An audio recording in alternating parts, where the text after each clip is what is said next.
Welcome back, you night owls. Tonight we journey into a past where shadows clung to every corner, and justice, if you could call it that, had a particularly grim sense of humour.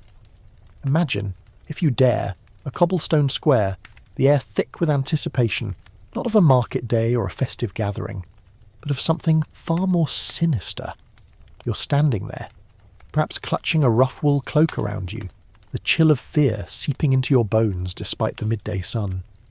Before you, a contraption of wood and iron, oddly simple yet radiating an aura of unspeakable dread. This isn't a prop from a horror movie, this is history, stark and brutal, unfolding right before your eyes. You probably won't survive this particular historical detour unscathed, at least not emotionally.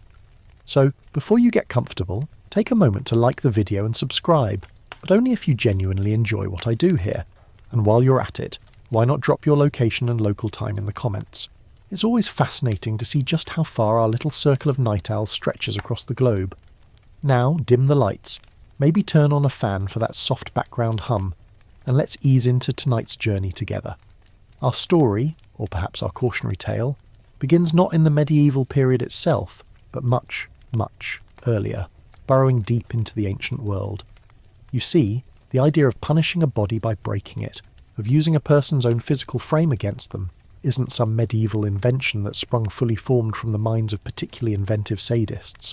Oh no, humanity, in its infinite wisdom and occasional depravity, has been exploring creative ways to inflict pain for millennia. Think about the Assyrians, for instance. Not content with a simple beheading, they were known for impalement, a rather slow, vertical method of ensuring you had a really bad day. Or consider the Persians with their scaphism, which, let's just say, involved a boat, some milk and honey, and an awful lot of flies. It makes your average mosquito bite feel like a gentle kiss, doesn't it? These weren't just about ending a life. They were about ending it painfully, visibly, and as a stark, chilling warning to anyone else who might be considering stepping out of line. The underlying principle was consistent. If you break the rules, we break you. It's a sentiment as old as civilization itself, probably whispered by the first caveman to the second caveman who stole his saber-toothed tiger jerky. Even the mighty Romans, with their advanced aqueducts and surprisingly good plumbing, had their moments of barbaric brilliance when it came to punishment. Crucifixion, for example, was a slow, agonizing public execution, designed not just to kill, but to utterly humiliate and dehumanize. You hung there, exposed, slowly suffocating, your muscles screaming for release. It was a clear message. Mess with Rome, and you become a spectacle of suffering. While not a wheel per se, the concept of stretching, binding and exposing a person to the elements, and a drawn-out demise certainly laid some foundational groundwork for later innovations in torture. Historians still argue whether the primary purpose of crucifixion was theological atonement or purely a method of state terror. Either way, it clearly wasn't a pleasant way to spend a Tuesday afternoon. What these ancient methods shared was a certain theatricality. They weren't done in the quiet confines of a dungeon, but in the bustling marketplace, on a prominent hill, or by a busy road. The suffering was part of the show, a performance designed to instill terror and submission. You, the innocent bystander, were meant to witness this, to feel the cold dread creep up your spine, and to internalize the message. This could be you. It was a very effective, if utterly terrifying form of social control. No need for complex legal texts or moral treatises when a public display of dismemberment could get the point across just as effectively, perhaps even more so. It's the ancient world's version of a public service announcement, just with significantly higher stakes. Now fast forward a few centuries, and you find yourself in the early medieval period. The Roman Empire has fragmented, Christianity has taken root, and a new kind of social order is emerging, often built on a curious blend of old Roman law, Germanic tribal customs, and burgeoning church doctrines. But the need for social control, for deterring crime and rebellion, remained as potent as ever. And in this crucible of evolving legal systems, the seeds of what would become the breaking wheel began to sprout. It wasn't an overnight phenomenon, rather it was a slow, grim evolution, a refinement of existing brutal practices. The idea was to inflict maximum pain, maximum humiliation, and maximum deterrence, often in the most public way possible. You see, back then, law enforcement wasn't about subtle nuances or rehabilitation. It was about blunt, visceral consequences. It was less turn the other cheek and more turn the other limb into a pretzel. One might wonder why the obsession with breaking bones? Why not just a quick sword stroke? Well, part of it was symbolic. Breaking a person, literally and figuratively, was seen as a way of breaking their spirit, their will, and their very being. It was a complete annihilation of the individual, reducing them to a broken, unrecognizable mass. In an era where the body was seen as a vessel, often for a soul destined for heaven or hell, the desecration of that vessel carried profound weight. It was a punishment that transcended mere death. It was a punishment that aimed to extend into the afterlife, or at least to leave an indelible mark on the collective consciousness of the living. Plus, let's be honest, it was probably a good way to get people to pay their taxes. Just kidding, mostly. The gradual shift towards systematic torture, particularly the kind that involved stretching or breaking the body, gained momentum in the wake of the Roman legal tradition, which, surprisingly, wasn't always as keen on physical torment for its citizens. But as societies became more stratified, and as the power of kings, feudal lords, and the church solidified, the methods of enforcing that power became increasingly severe. You see, when you don't have a vast police force or widespread literacy, spectacle becomes your most powerful tool. And few spectacles were as effective as the sight of a broken body, a shattered life, on public display. It was a silent sermon, preached with bone and blood. So, while the breaking wheel, in its fully horrifying medieval iteration, might seem like a sudden leap into depravity, it was actually the culmination of centuries of human ingenuity applied to the art of punishment. From the Assyrian impalement to the Roman cross, the idea was always to make the end as painful and as public as possible. The wheel merely refined these ancient principles, taking the concept of public, agonizing destruction to new, terrifying heights. It was an evolution, a dark progression in the human story, proving that, when it comes to inflicting pain, we sometimes get too good at it. And this, my friends, is just the beginning of our grim journey. As the ancient world's brutal traditions slowly faded, or rather morphed into new forms, the stage was set for the breaking wheel to truly emerge in medieval Europe. You see, the medieval period, despite its romanticized notions of chivalry and grand castles, was also an era of immense societal upheaval, harsh realities, and frankly, some rather creative methods of punishment. Law and order, such as it was, often relied on very public, very visceral displays to keep the populace in line. This wasn't a time for nuanced legal arguments or fancy appeals. It was a time for swift, brutal justice, often delivered with an audience. And few instruments of this justice became as infamous or as feared as the breaking wheel. It wasn't like someone woke up one morning and thought, "Hey, let's invent a giant wooden pizza cutter for people." The wheel evolved. Its origins are a bit murky, as most really old and unpleasant things tend to be. But by the High Middle Ages, roughly the 11th to the 13th centuries, it started appearing more frequently in legal codes and historical accounts across various parts of Europe, particularly in the Holy Roman Empire, which, as we know, was neither holy nor Roman nor much of an empire, but that's a story for another time. It became a favoured method for dealing with specific heinous crimes, things like aggravated murder, highway robbery or patricide. Essentially, if you did something really bad, something that deeply offended the social order or the local lord, the wheel was on the table. Now, why the wheel? Well, it offered a gruesome versatility. Unlike a simple hanging or beheading, which while effective were over relatively quickly, the wheel promised a prolonged agonizing demise. It was designed to maximize suffering, to stretch out the moment of death into hours, sometimes even days, turning the condemned into a living, screaming tableau of pain. This wasn't just about ending a life. It was about destroying it, piece by agonizing piece, in a public spectacle that would etch itself into the minds of all who witnessed it. Think of it as medieval performance art, only the performance was the brutal shattering of a human being. Not exactly a fun night out, unless you had a very dark sense of humour, which some people back then, disturbingly, probably did. The legal frameworks that adopted the breaking wheel often stemmed from a blend of Roman law, which had a strong tradition of state-sanctioned torture to extract confessions or punish severe crimes, and Germanic tribal laws, which were often very focused on blood vengeance and public displays of power. As these legal traditions coalesced, Particularly with the rise of powerful monarchies and the burgeoning influence of the church, the wheel found its niche. It was a tool of ultimate state power, a physical manifestation of absolute authority. The sheer brutality of it sent an unmistakable message. Cross us, and this is what awaits you. It made legal arguments remarkably succinct, wouldn't you say? Guilty. To the wheel. Consider the societal context. This was a world without mass media, without rapid communication.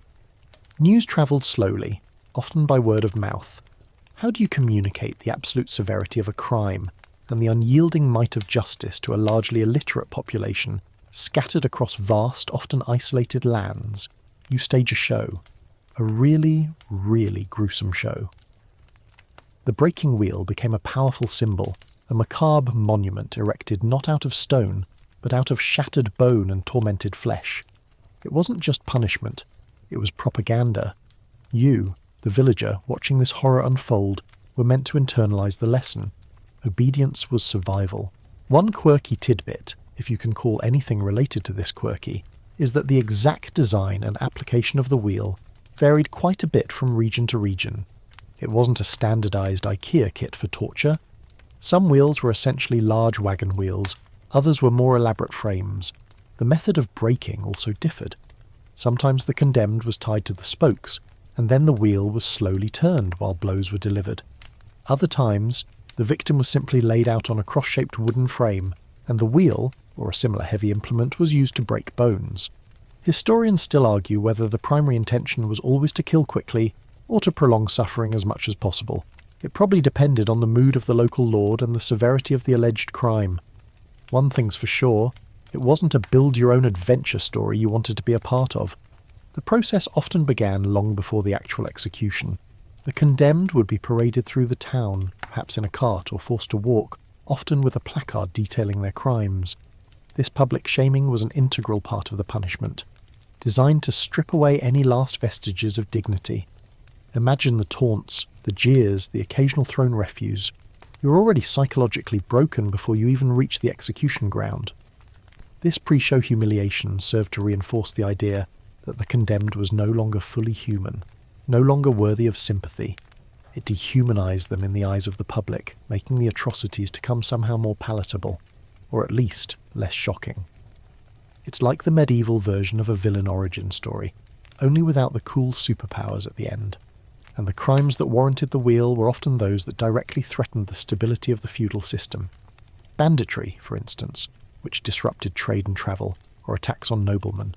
These weren't just petty offences, they were offences against the very fabric of society, seen as undermining the authority of those in power. Therefore the punishment had to be equally profound, a spectacle of absolute power designed to crush any dissent or rebellion, real or imagined. It was a very blunt instrument for a very blunt age. The wheel's presence in legal codes also highlights a darker aspect of medieval justice. The reliance on confession, often extracted under duress, and the belief that extreme physical suffering could somehow cleanse a soul or atone for a sin. This was a time when the lines between secular law and religious doctrine were incredibly blurred. A crime was often seen as both an offence against man and an offence against God. And if physical torment could lead to a confession, which could then lead to salvation, however gruesome the path, then perhaps, in the twisted logic of the era, it was seen as a necessary evil, even a mercy in some bizarre way. It's enough to make you grateful for the legal concept of innocent until proven guilty, isn't it? Even if the concept took a few more centuries to really catch on. The breaking wheel, then, wasn't just a machine. It was an embodiment of medieval power, fear, and a particular brutal philosophy of justice. It was a tool wielded by lords and kings, but its shadow fell over everyone, a constant reminder of the fragility of life and the absolute authority of the state. Its emergence wasn't a sudden, macabre revelation, but a logical, if horrifying, progression from ancient practices, refined and adapted to fit the specific needs and terrors of the medieval age. It was a dark chapter in human history, but one that shaped the way justice was conceived and delivered for centuries to come, leaving a chilling legacy that we, thankfully, only encounter in the pages of history books. So you've grasped the grim historical context, the ancient roots, and the socio-legal emergence of this particularly nasty contraption. Now, let's get down to the truly uncomfortable details. The wheel itself. What did it look like? How was it constructed? And most importantly, how did it actually work? Because understanding the mechanics of misery helps us truly appreciate the terror it inspired. This wasn't some fanciful torture device from a dungeon master's manual. It was a brutally pragmatic instrument, designed for maximum pain and public display. Imagine, if you will, a substantial wooden wheel. Not your average cartwheel, mind you, but something far more imposing, often several feet in diameter, sometimes as large as a wagon wheel, though often thicker and more robust. These weren't built for speed, but for durability and, well, for breaking things. The rim would be solid, often reinforced with iron bands, and the spokes, usually 6 to 8 of them, would be stout and unyielding. This wheel wasn't just decorative, it was the central antagonist in this morbid play. It would typically be mounted horizontally on a sturdy wooden frame, or sometimes vertically, like a Ferris wheel of despair, though the horizontal setup was more common for the actual breaking. The scene would be set in a public square, often on a raised scaffold to ensure maximum visibility. Because if you're going to perform such a horrifying act, you want everyone to see it, right? It was, after all, a deterrent. The wheel itself might be fixed in place, or it might be able to rotate depending on the specific method employed. Sometimes the victim would be spread-eagled and painstakingly tied to the spokes of the wheel, their limbs stretched out, often at awkward, agonizing angles. Picture your arms and legs lashed tightly to the radiating spokes, your body splayed across the wooden surface, completely exposed and utterly helpless. The knots would be drawn tight, cutting into your flesh, ensuring you couldn't even twitch to alleviate the mounting agony. But the wheel itself wasn't the primary instrument of breakage. Oh no, that honour belonged to other tools. The most common was a heavy iron-shod club, a large wooden beam reinforced with metal, or sometimes even a specially designed hammer or crowbar. Think of it as a medieval sledgehammer, wielded by a person whose job it was to be utterly dispassionate about the screaming that would inevitably follow. The executioner, a figure we'll delve into more deeply later, would use this implement to deliver blows to the condemned's limbs. Now, here's where the unspeakable horror truly begins. The condemned, splayed out on the wheel, would have their long bones, the femurs in the thighs, the tibias and fibulas in the lower legs, the humerus and radius ulna in the arms, systematically shattered. The blows weren't usually aimed at killing immediately. That would defeat the purpose of prolonged agony and public spectacle. Instead, the executioner would aim for non-fatal, yet utterly devastating fractures. You can almost hear the sickening thud and the sharp crack, followed by an immediate searing pain that would explode through your body, making you wish for unconsciousness, for death, for anything but the next blow. Imagine your thigh bone, the strongest bone in your body, being subjected to such force.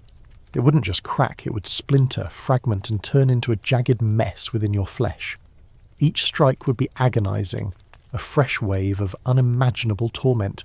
Some methods involved placing blocks of wood under the joints, like the knees or elbows, to ensure that when the blow landed, the bone had no give, snapping cleanly and completely. It was a precise, albeit brutal, application of anatomical knowledge designed to maximize the damage to the skeletal structure while keeping the victim alive as long as possible. Historians still argue whether the initial blows were meant to incapacitate or to merely begin the process of breaking, leaving the fatal blow for later. After the limbs were thoroughly broken, and we're talking multiple fractures in each limb here, turning them into grotesque floppy masses of flesh and splintered bone, the condemned was often left on the wheel. This is where the term breaking wheel truly comes into its own. The broken body, still alive, perhaps barely conscious, would remain lashed to the wheel, which was then often raised vertically on a pole.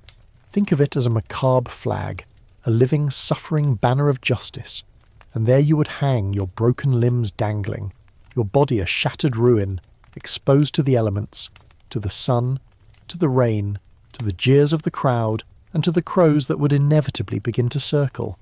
This prolonged exposure was a crucial part of the punishment.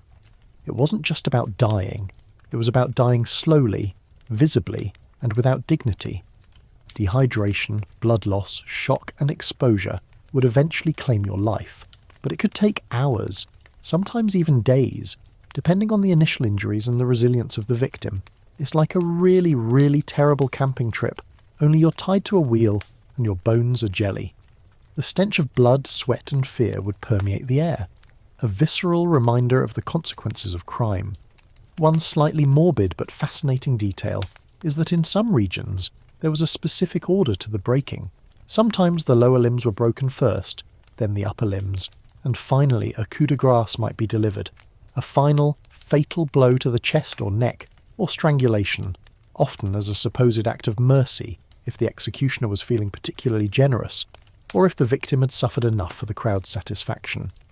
This mercy was usually reserved for those who were deemed less heinous, or those who had confessed and shown remorse. Otherwise, you were left to rot. The simplicity of the wheel's design belies the complexity of the horror it inflicted. It didn't require intricate gears or complex mechanisms. It relied on brute force and a chilling understanding of human anatomy. It was a testament to the fact that you don't need highly advanced technology to be truly terrifying. Sometimes, a heavy club and a sturdy piece of wood are more than enough. It's a bit like comparing a complex supercomputer to a simple, heavy brick. One is technologically advanced, the other just gets the job done with blunt efficiency. This systematic destruction of the body was designed to be deeply shocking, both for the victim and for the onlookers. It was a public health announcement about crime, delivered with hammers and screams. The very sight of a person reduced to such a state would surely discourage others from considering a life of crime. Or, at least you'd hope so. Imagine being a child, witnessing this. The images would be burned into your mind, a lifelong lesson in obedience. It's the kind of thing that makes you appreciate modern judicial systems, even with all their flaws. The breaking wheel wasn't just a physical instrument, it was a psychological weapon. Its very existence, the knowledge that such a fate awaited those who transgressed severely, cast a long shadow over medieval society. It was a constant, visible reminder of the state's ultimate power over life and limb, and in an age without widespread literacy, without newspapers or television, such grim spectacles were the most effective way to communicate power and instill fear. The breaking wheel, in its brutal simplicity, was a masterpiece of terror, a chilling example of humanity's capacity for cruelty, and a stark reminder of how far we've, hopefully, come in our understanding of justice. Having explored the gruesome mechanics of the breaking wheel, it's crucial to understand why such an abhorrent device was employed with such regularity and public fanfare. The answer, my sleepy history buffs, lies in the power of spectacle. In an age before mass media, before newspapers and television, how did a ruler enforce his will, deter crime, and demonstrate absolute authority? You didn't just punish, you performed. And the breaking wheel was one of the most terrifying, visceral performances in the medieval world. Imagine yourself in a bustling medieval town square. The air, usually thick with the smells of baking bread, horse dung and unwashed humanity, is now tinged with something else. Anticipation, dread, and a faint metallic scent that you instinctively know is not pleasant. People are gathering, jostling for position, climbing onto carts or even each other's shoulders for a better view. This isn't a sporting event. It's a public execution, and for many it's the most exciting, terrifying, and morbidly fascinating event they'll witness all year. You might wrinkle your nose at the idea now, but remember, entertainment options were a bit limited back then. No Netflix, no TikTok, just public floggings and the occasional dramatic burning at the stake. The breaking wheel, often set up on a raised platform or scaffold, ensured maximum visibility. The condemned, usually after a public parade of humiliation through the streets, would be brought to the scaffold. Their broken body, once the process began, would be elevated, a living, screaming sculpture of suffering for all to see. This was not a private affair. This was a message, broadcast loud and clear, not through words, but through agonizing screams and the sickening crack of bone. The very act of public execution was a powerful, brutal form of communication. It said, unequivocally, this is what happens when you defy the law, when you challenge authority, when you step outside the bounds of what is permitted. The psychological impact on the onlookers was profound. You, the ordinary villager witnessing this, would feel a chill seep into your very soul. The sight, the sounds, the smells, they would be etched into your memory, a permanent deterrent. If you were thinking of stealing a loaf of bread, or perhaps poaching a deer from the Lord's forest, the image of a shattered body on the wheel would make you think twice, or 3 times. It was designed to instill a healthy, terror-induced respect for the law and those who enforced it. It was social control through extreme, visceral fear. It's like a really aggressive, "don't try this at home" warning label. For the authorities, the king, the duke, the local lord, the church, the public execution was a demonstration of their power and legitimacy. In a world where central authority was often weak and local loyalties strong, projecting an image of unshakable might was crucial. The ability to inflict such extreme punishment, to control life and death in such a public and brutal manner, solidified their position at the top of the social hierarchy. It showed that they held the ultimate power, the power to break a human being, body and soul, in front of an entire community. Historians still argue whether the spectacle primarily served as a deterrent for crime or as a means for rulers to assert dominance and control over their subjects.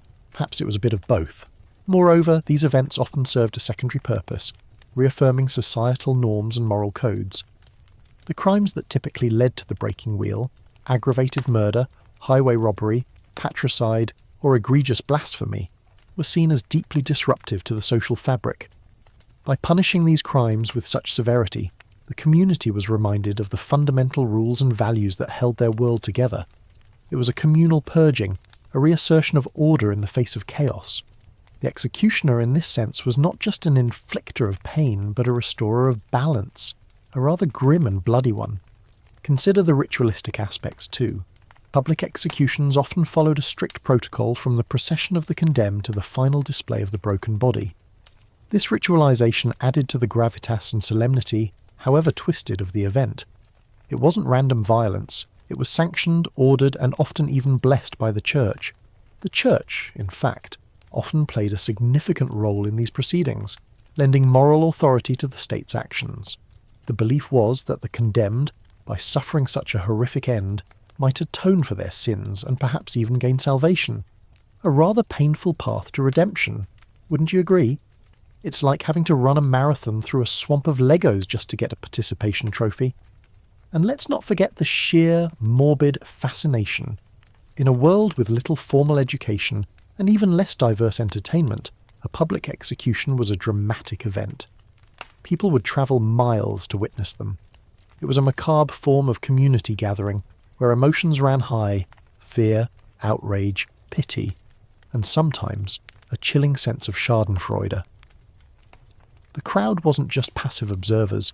They were participants in the spectacle, their reactions, their murmurs, their gasps, all adding to the oppressive atmosphere. You'd hear tales of the execution for weeks, months, perhaps even years afterward. The memory of the wheel would linger, a dark stain on the collective consciousness. The public display of the broken body was another crucial element of the deterrent.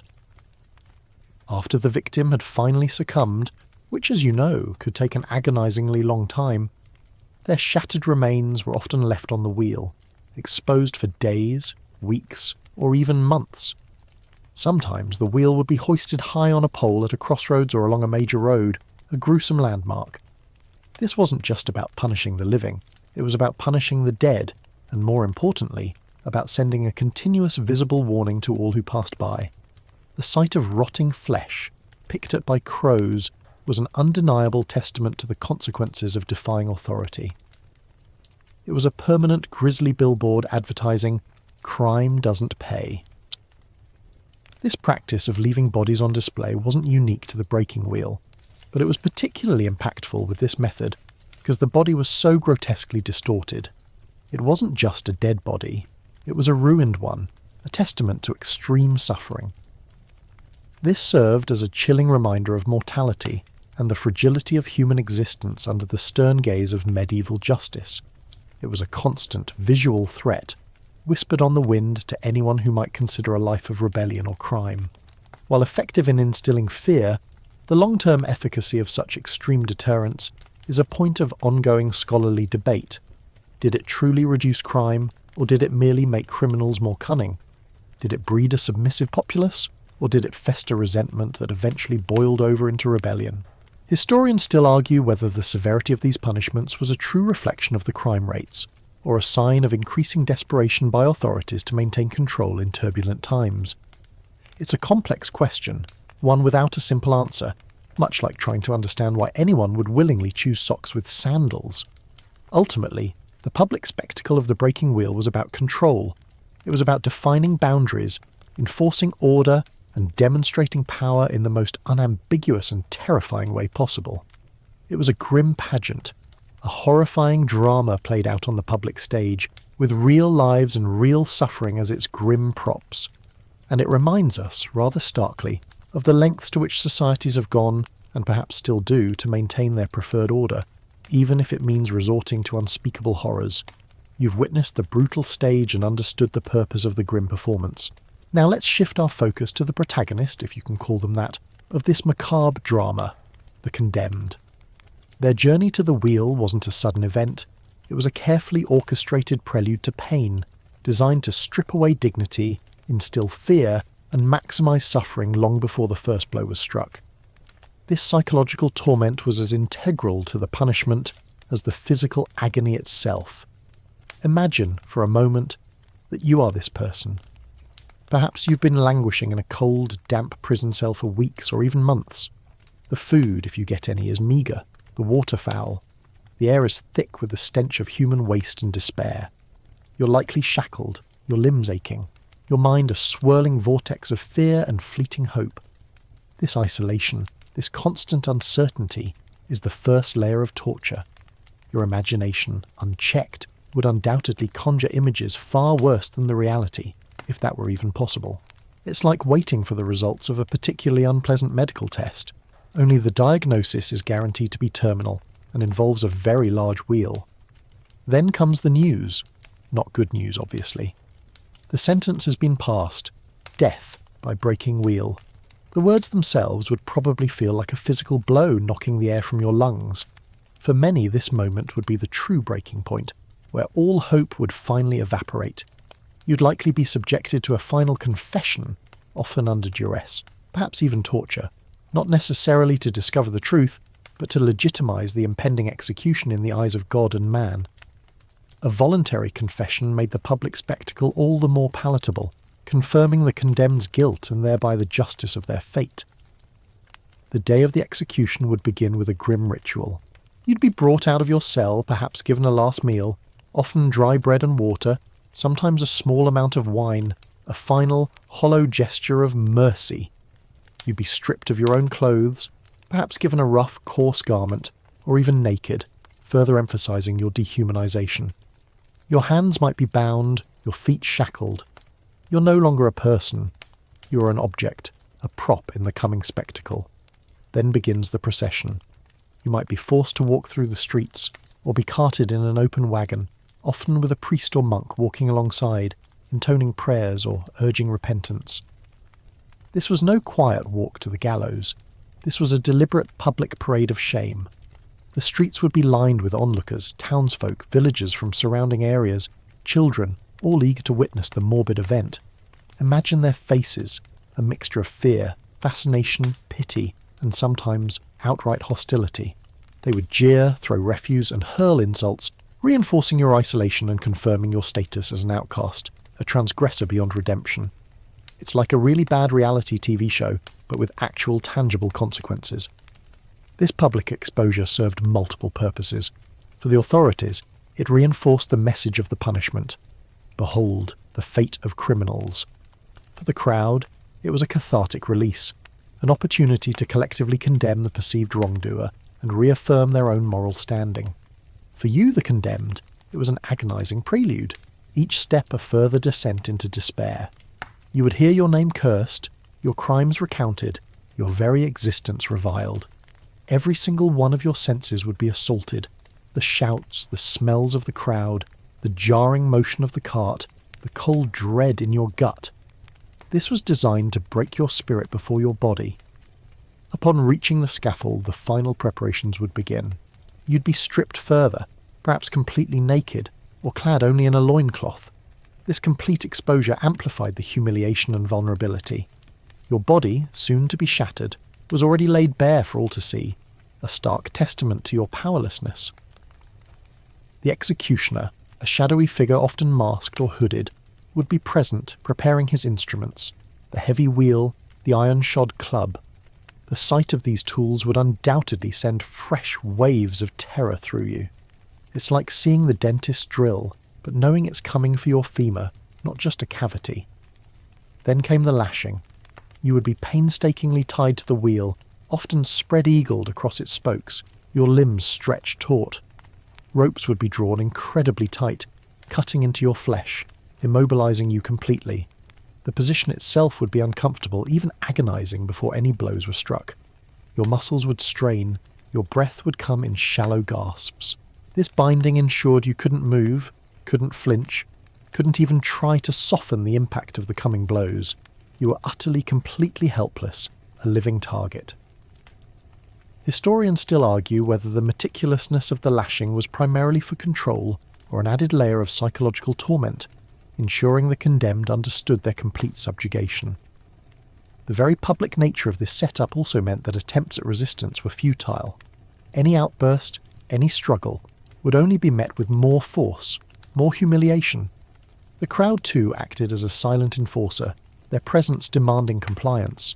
You were trapped, not just by ropes, but by the sheer weight of societal condemnation. The psychological pressure must have been immense, knowing that every sound you made, every twitch of agony, would be witnessed by hundreds, perhaps thousands of eyes. For some, a final opportunity for confession or repentance might be offered.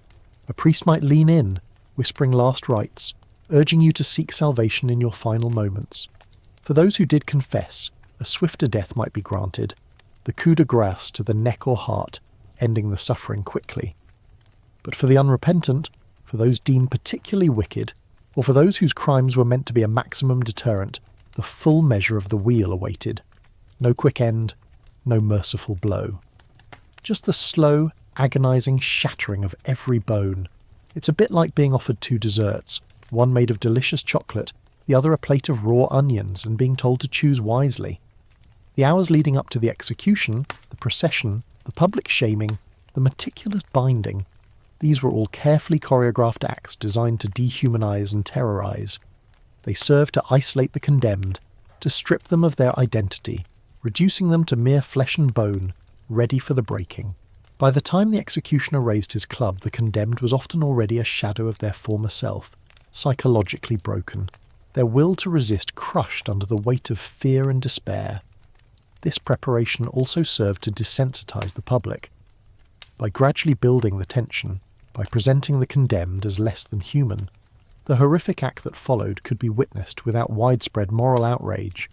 It allowed the crowd to distance themselves, to view the suffering as deserved, a righteous retribution. It's a chilling reminder of how easily societies can be conditioned to accept brutality, especially when cloaked in the guise of justice. So, when the first blow finally landed, when the sickening crack of bone reverberated through the square, it was not the beginning of the torment, but rather the culmination of a long, calculated process. The physical agony was merely the final, most brutal chapter in a story of psychological destruction that began long before, perhaps even the moment the crime was committed. The condemned's fate was sealed, their dignity stripped, and their body prepared for an unimaginable horror, all designed to ensure that the memory of their suffering would linger long after their last breath. You've endured the psychological prelude, the parade of shame, and the meticulous binding to the wheel. Now the moment arrives, the air in the public square thick with a tension so palpable you could almost taste it. The crowd, hushed to an expectant murmur, leans forward, eyes wide, breath held. And then it begins. This is where the breaking of the breaking wheel truly commences, with the first shattering blows that usher in an agony beyond words. The executioner, a figure cloaked in anonymity and dread, would raise his heavy iron-shod club. This wasn't a quick, merciful swing. It was a deliberate, powerful motion, aimed with precision. The target? Your long bones, the femur in your thigh, the tibia in your lower leg, the humerus in your upper arm. These are the thickest, strongest bones in the human body, and they require immense force to break. The first blow would typically land on one of your legs, often the shin or thigh. Imagine the sudden, explosive pain, a white-hot agony that radiates through your entire being, making your vision blur, your ears ring. You would gasp, a raw involuntary sound torn from your throat, mingling with the collective gasp from the crowd. The sound itself would be horrifying, a sickening dull thud of metal on bone, followed by a sharp, unmistakable crack. It's the sound of solid structure yielding, of life being systematically undone. You wouldn't just feel the pain, you would hear your own bones shattering. The sensation would be beyond anything you've ever experienced. A deep grinding ache mixed with a searing, splintering pain that makes you want to curl into a ball, to escape your own body, but you can't. You are rigidly bound, utterly at the mercy of the executioner and the grim laws of medieval physics. One blow might not be enough to completely sever the bone, but it would certainly cause a comminuted fracture, multiple breaks and splinters, turning the bone into a jagged, unstable mess. Blood would seep through your skin, staining the ropes and the wood beneath you. Your limb, once rigid, would now be a grotesque, floppy appendage, held together only by skin, muscle, and sinew. The pain would be unrelenting, throbbing, demanding your full attention. It's like hitting your funny bone, but with the volume turned up to 11 and lasting for hours. The process was systematic. After the first leg, the executioner would likely move to the other leg, then your arms. Each limb would receive multiple blows, ensuring not just one break, but several. The goal was to shatter every major long bone in your body, turning your limbs into pulp. The executioner might place small wooden blocks beneath the joints, or specific bone sections to ensure a cleaner, more complete break with each strike. This wasn't random violence. It was a chillingly precise application of force, designed to inflict maximum damage while keeping you alive. You, the condemned, would be in a state of profound shock. Your body's natural response to such extreme trauma, the release of adrenaline, the attempt to shut down, would be fighting against the relentless assault. You might scream, you might whimper, you might lapse into a brief, merciful unconsciousness, only to be jolted back to the nightmare by the next sickening blow.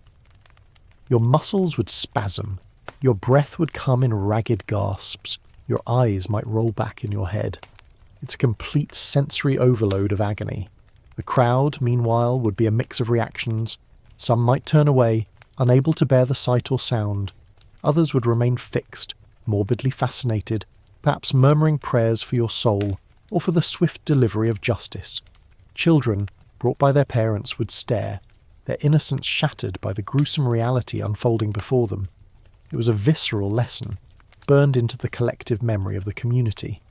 Historians still argue whether the executioner's skill was measured by how quickly he could dispatch the victim, or how long he could prolong the agony while still breaking all the required bones. It likely varied by region and the specific instructions given by the presiding authority. Sometimes a more merciful executioner might aim for a vital spot early on, perhaps the heart or neck, after a few initial breaks to hasten death. But often, the instructions were clear: inflict maximum suffering. This grim calculus of pain determined the rhythm and force of each strike. The sound of shattering bones would echo through the square, a horrific counterpoint to the moans and screams emanating from your broken body. Each new break would send a fresh wave of agony, compounding the pain, pushing you further to the brink of endurance. You would feel your limbs go limp, no longer under your control, just bags of flesh and bone attached to your tormented torso. The feeling of utter helplessness, of being reduced to a mere object of pain, would be soul-crushing. It's like your body is a fancy porcelain doll, and someone's just decided to see how many times they can drop it. Consider the sheer physical trauma. Beyond the immediate pain, you would be rapidly losing blood, entering a state of hypovolemic shock. Your body would be screaming for oxygen, your heart would be racing, trying desperately to pump blood to your vital organs.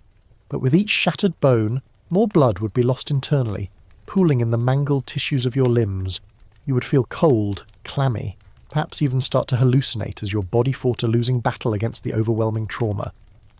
This initial phase of breaking the limbs was often followed by a period where the victim was left on the wheel, still alive, still agonizing.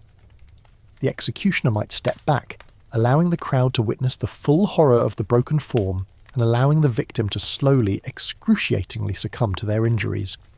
This waiting period was another layer of torment, a time for the body to fail, for dehydration, and exposure to set in, for the agony to become a dull, constant roar in your ears.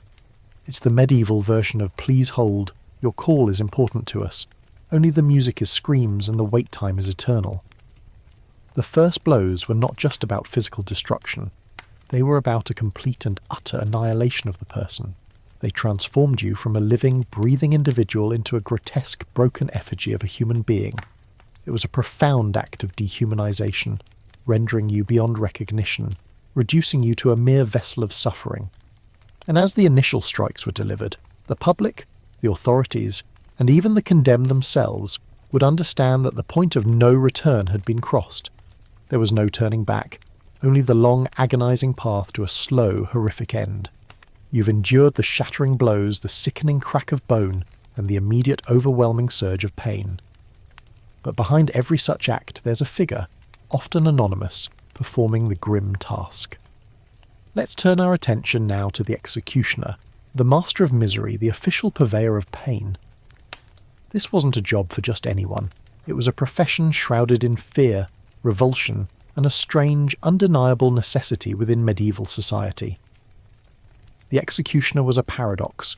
On one hand, he was an outcast, often living on the fringes of society, residing outside the city walls, unwelcome in polite company. His touch was considered defiling, his presence feared. People would avoid him in the street, perhaps crossing themselves or muttering prayers. His profession involved the most horrific acts imaginable, acts that would send shivers down the spine of even the bravest knight. It's like being the person who cleans out the really, really gross parts of the public restrooms. Only your job description also includes breaking bones for a living. On the other hand, the executioner was an indispensable figure, vital to the maintenance of law and order. He was an officer of the crown, or the local lord, wielding immense, albeit delegated, power over life and death. He was the ultimate enforcer, the one who carried out the final irreversible sentence of justice. Without him, the spectacle of the breaking wheel, the hanging, the beheading, none of it could occur. He was the ultimate problem solver. If your problem was, how do I make this person stop living in the most terrifying way possible? His tools were extensions of his grim purpose. The heavy, iron-shod club, the precise axe, the coiled ropes. These weren't just implements. They were symbols of his authority and the brutal finality of his work. He would meticulously maintain them, ensuring they were ready for their gruesome task. Imagine the weight of that club in his hands, the feel of the rough wood, the cold, unforgiving iron. Each tool was a harbinger of doom for the condemned. The executioner's skill was paramount. This wasn't just about brute strength. It required a chilling precision. To shatter bones without immediately killing the victim, to ensure a prolonged agony, demanded an intimate knowledge of human anatomy. He had to know where the long bones lay, how they would break, and how to deliver a blow that would be devastating but not immediately fatal.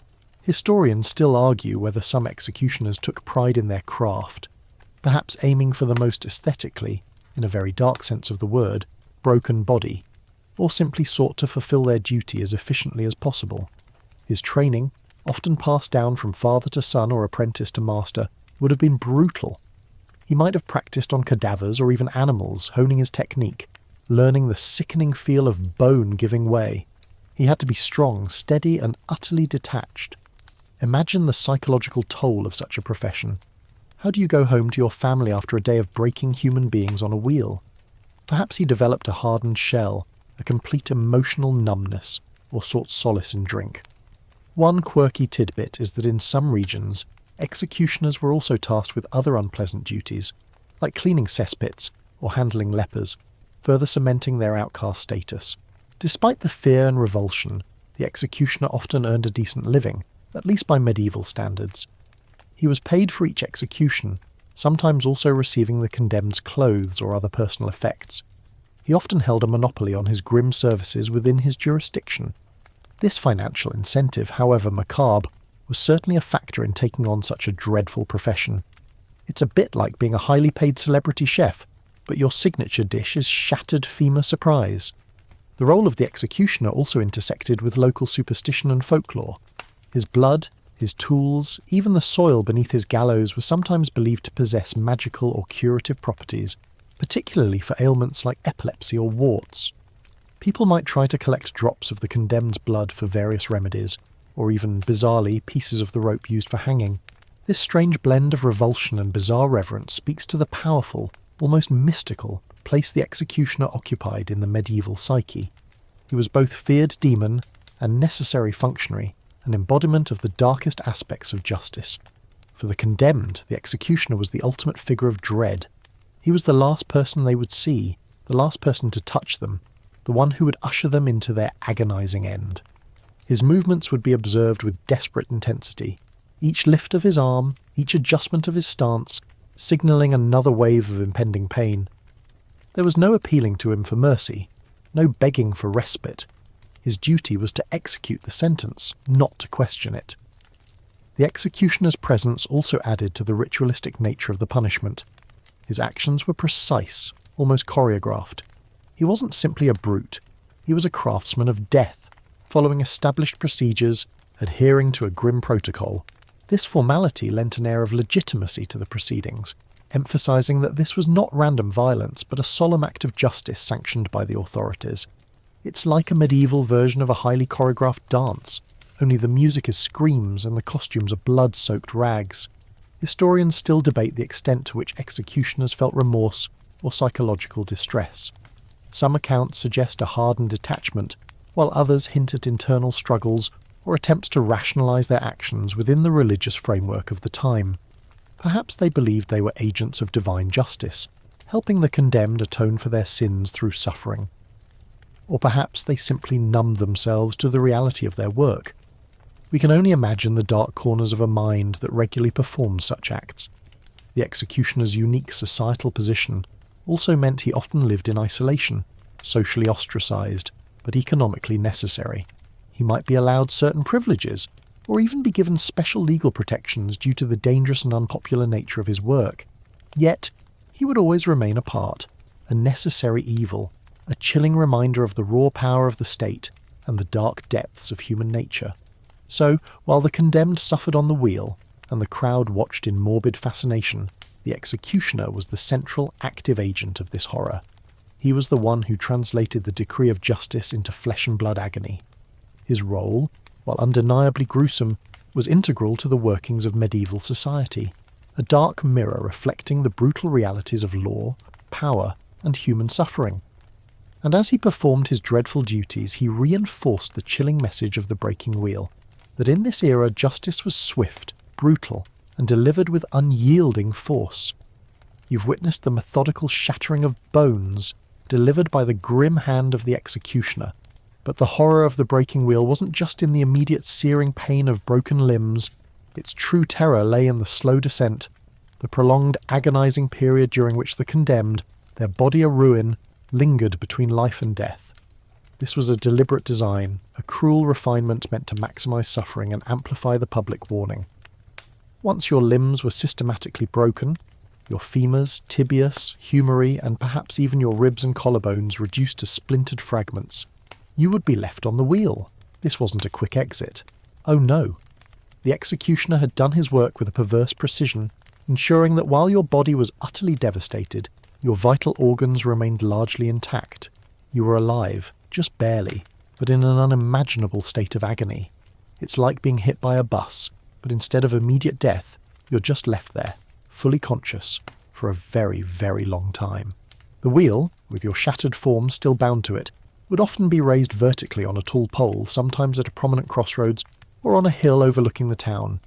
Imagine being hoisted high, your mangled limbs dangling, your head lolling, your entire body a grotesque twisted silhouette against the sky.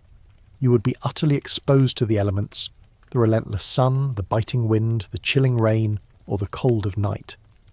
There was no shelter, no relief, just the vast, indifferent sky above and the curious, morbid gaze of the world below. The causes of death in this agonizing phase were numerous and interrelated, each compounding the other. Shock would be immediate and profound. Your body, reeling from the immense trauma, would be trying desperately to shut down. But the relentless pain and the slow, agonizing nature of the death would keep your system in a state of hyper-alert, terrifying arousal. Then there's blood loss. While the blows might not sever major arteries, internal hemorrhaging from countless shattered bones and torn muscle tissue would lead to significant blood loss. You would feel cold, clammy, and profoundly weak as your body struggled to circulate what little blood remained. Dehydration would quickly set in. Exposed to the sun and wind, unable to move, unable to cry out for water, your body would steadily lose its precious fluids. Your mouth would be parched, your tongue swollen, your throat raw. The thirst would become an agony in itself, a constant burning sensation that would compete with the throbbing pain of your shattered bones. It's like running a marathon in the desert without water, but with the added bonus of having every bone in your body broken. And then there's exposure. Whether it was the scorching heat of summer, leading to heat stroke, or the freezing winds of winter, causing hypothermia, the elements would relentlessly chip away at your remaining life force. Insects would begin to gather, drawn by the blood and sweat. Flies would buzz around your face, landing on your eyes, your mouth, your wounds. Eventually, if you lasted long enough, the larger scavengers, the crows and ravens, would begin to circle, their cause a grim harbinger of the end. Imagine the psychological terror of seeing these birds knowing their purpose. The sounds, oh the sounds. Your own ragged breathing, perhaps a pained whimper escaping your lips. The distant murmur of the crowd, the rustling of leaves in the wind, the buzzing of flies, and the ominous caw of a crow. These would be your world, interspersed with the roaring agony of your body. Sleep, if it came at all, would be fleeting and disturbed by pain, offering no true respite. This prolonged torment wasn't accidental. It was a deliberate choice. The authorities wanted the suffering to be as visible and as long-lasting as possible. It was the ultimate gruesome billboard, a constant reminder of the brutal consequences of crime. Every passerby, every villager walking to market, every traveller along the road would see your broken form, a stark warning etched against the skyline. It served as a continuous deterrent, far more effective than a quick, clean death that would soon be forgotten. Historians still argue whether the prolonged suffering was primarily intended as a form of divine retribution, allowing the condemned more time to atone for their sins, or purely as a terrifying public spectacle. The length of time a person could survive on the wheel varied greatly depending on the severity of the initial blows, the weather, and the individual's resilience. Some might succumb within a few hours. Others, incredibly, might linger for a day or even two, their shattered bodies clinging desperately to life, each breath a victory and a torment. These survivors, if you could call them that, were truly experiencing an unspeakable horror, pushed to the absolute limits of human endurance. It was a macabre testament to the human body's capacity for clinging to life, even when life itself had become a living hell. During this slow descent, the condemned might be offered last rites by a priest, a final opportunity for confession and repentance. Sometimes, if they had indeed confessed and shown remorse, a final, merciful blow, the coup de grace, would be administered to the neck or heart, ending their misery. But this was often reserved for specific cases, or for those who had paid extra for such a privilege. For many, there was no such mercy, only the slow, grinding death by exposure and agonizing injuries. The practice of leaving the broken body on display after death further amplified the deterrent effect. Even as your spirit departed, your physical remains continued to serve as a gruesome warning. Your body would slowly decompose, picked clean by birds and insects, a skeletal testament to the harshness of medieval justice. The sight of rotting flesh, bones protruding, would be a stark reminder of mortality and the consequences of rebellion or crime.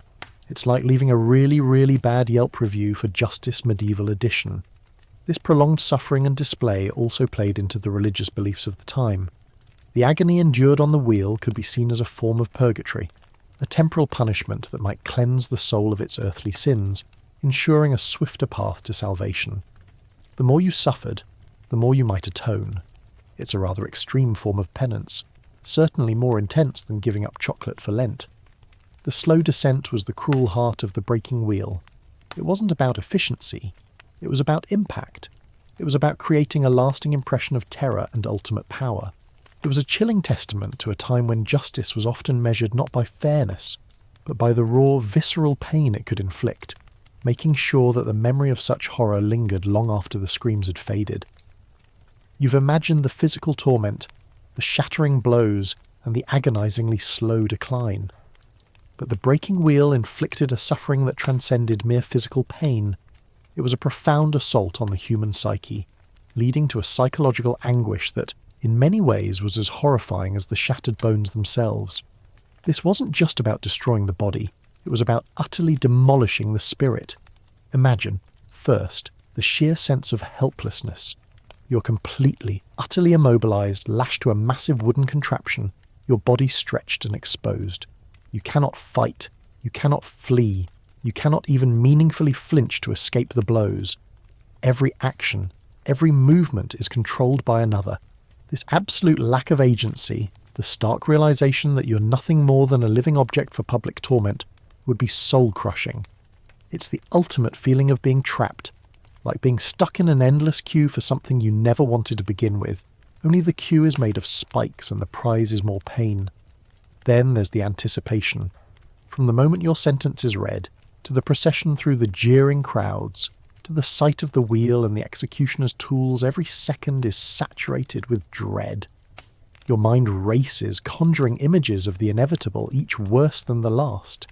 The waiting, the knowing is a form of torture in itself, gnawing at your sanity, robbing you of any peace long before the physical torment begins. Your imagination becomes your worst enemy, painting vivid pictures of the horror to come. The dehumanization is profound. You are stripped of your clothes, paraded like an animal, and then meticulously bound to the wheel. You're no longer treated as a person with thoughts, feelings, or dignity, but as a spectacle, a warning, a piece of meat to be broken. The crowd's gaze, their shouts and jeers, would reinforce this sense of being utterly reduced, stripped of all humanity. This psychological degradation would be crushing, eroding your sense of self until you might barely recognize who you once were. Consider the isolation. Despite being surrounded by hundreds, even thousands of onlookers, you're utterly alone in your suffering. No one can help you. No one can share your pain. Even the priest offering last rites, or a sympathetic face in the crowd, cannot alleviate the fundamental solitude of your agony. You're trapped within your own body, a prisoner of your pain, with no escape. It's like being the only person who can hear elevator music, and it's playing on an endless loop, getting louder with every broken bone. The public humiliation is another layer of torment. Your crimes are announced, your perceived failures laid bare. You're exposed in every sense of the word, physically vulnerable and emotionally shattered for all to see. The shame, the degradation would be immense. For individuals in medieval society where honour and reputation were paramount, this public stripping away of dignity would be a torment almost as great as the physical breaking. It ensured that your memory, if it survived at all, would be one of abject shame. Then there's the sheer sensory overload of prolonged agony. The constant searing pain from shattered bones, the burning thirst, the cold or heat of exposure, the buzzing of flies, the caw of crows, the distant murmurs of the crowd, all of these sensory inputs would converge, overwhelming your mind. It would be impossible to focus, to think clearly, to find any respite from the barrage of torment. Your consciousness might flicker, dipping into delirium, only to be dragged back by another wave of pain. The psychological impact of witnessing your own body's destruction is difficult to comprehend. To feel your bones splinter, to see your limbs become grotesque, mangled forms, to know that your body, your very vessel, is being systematically ruined while you're still inside it, this would be an unimaginable horror. It's a fundamental violation of self, a complete shattering of your physical integrity before your very eyes. Historians still argue whether the psychological impact of public degradation was a more effective deterrent than the physical pain itself. It probably depended on the individual's mental fortitude, or lack thereof. For those who clung to life for hours or even days on the wheel, the torment would escalate beyond mere pain. Delirium and hallucinations would likely set in due to shock, dehydration, and blood loss. Your mind, desperate for escape, might create its own grim realities. You might see loved ones or demons or relive your life's mistakes in a terrifying loop. The line between reality and nightmare would blur, adding another layer of terror to an already unbearable situation. It's like a really bad fever dream, but you're also slowly dying on a giant wooden crucifix. And what about the fear of death itself, prolonged and agonizing?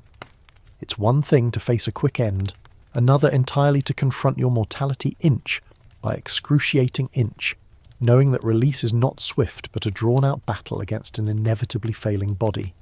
The sheer primal terror of facing such a slow, agonizing demise with no hope of escape would break even the strongest will. This psychological torment wasn't a side effect, it was a core component of the punishment. The medieval mindset, deeply steeped in Christian theology, often believed that suffering could cleanse the soul. The more you suffered on earth, the more atonement you made for your sins, and potentially the faster your path to salvation. Thus, prolonged physical and psychological agony was seen not just as retribution, but, in a twisted sense, as a form of spiritual purgatory, leading to a better afterlife. A rather steep price for a ticket to heaven, I'd say. The psychological scars left on those who witnessed these events would also be profound. Imagine being a young child seeing this happen. The image would be burned into your memory, shaping your understanding of justice, authority, and the fragility of life. It instilled a deep-seated fear and obedience, a silent but potent form of social control that lasted generations. Ultimately, the psychological anguish inflicted by the breaking wheel was a testament to humanity's capacity for cruelty, not just of the body, but of the mind. It ensured that the condemned's final hours were not just physically agonizing, but a complete descent into a personalized hell, stripping them of every last shred of dignity and sanity. It was a dark, chilling reminder that sometimes the most horrific tortures are those that break the mind long before they break the body. You've explored the core mechanics and the profound psychological toll of the breaking wheel. But like any truly successful and terrifying invention, the breaking wheel wasn't a static concept. Across the diverse landscape of medieval Europe, it underwent fascinating, if grim, variations on a vicious theme. Different regions, cultures, and legal traditions adapted the general concept, leading to distinct methods of application, each designed to inflict maximum terror and suffering, often with localized flourishes of cruelty. One of the most common variations concerned the orientation of the wheel and the method of striking. We've primarily discussed the condemned being spread-eagled on the wheel, which was then struck with a club. But in some regions, particularly parts of Germany and France, the wheel itself might be rotated, with the condemned tied to its spokes. Imagine being spun slowly, your body rotating into the path of a stationary iron bar or sharpened blade positioned to shatter your limbs as you pass. This added a terrifying kinetic element, a slower, more deliberate shattering, like a macabre conveyor belt of pain. It's the medieval equivalent of a particularly unpleasant fairground ride, only you don't get off. In other instances, the wheel wasn't just a surface for braking, it became the tool of the coup de grace.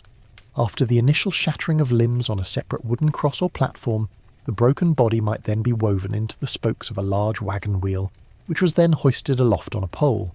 This was primarily for public display, a gruesome scarecrow for criminals. In these cases, the wheel itself wasn't directly used for the braking, but for the prolonged exposure and public humiliation. This subtle distinction highlights how the symbolism of the wheel, as much as its direct use, was important. The implements of braking also varied. While the iron shod club was common, some accounts mentioned specialized hammers with blunt edges, or even heavy wooden mallets. The choice of tool could influence the type of break. A blunt club might cause more splintering and internal damage, while a more focused hammer might aim for cleaner fractures. Historians still argue whether these variations were a matter of regional preference, the availability of materials, or a deliberate choice to achieve different levels of pain and longevity of suffering. It's like arguing over whether to use a claw hammer or a ball-peen hammer for a particularly difficult nail. Only the nail is your femur.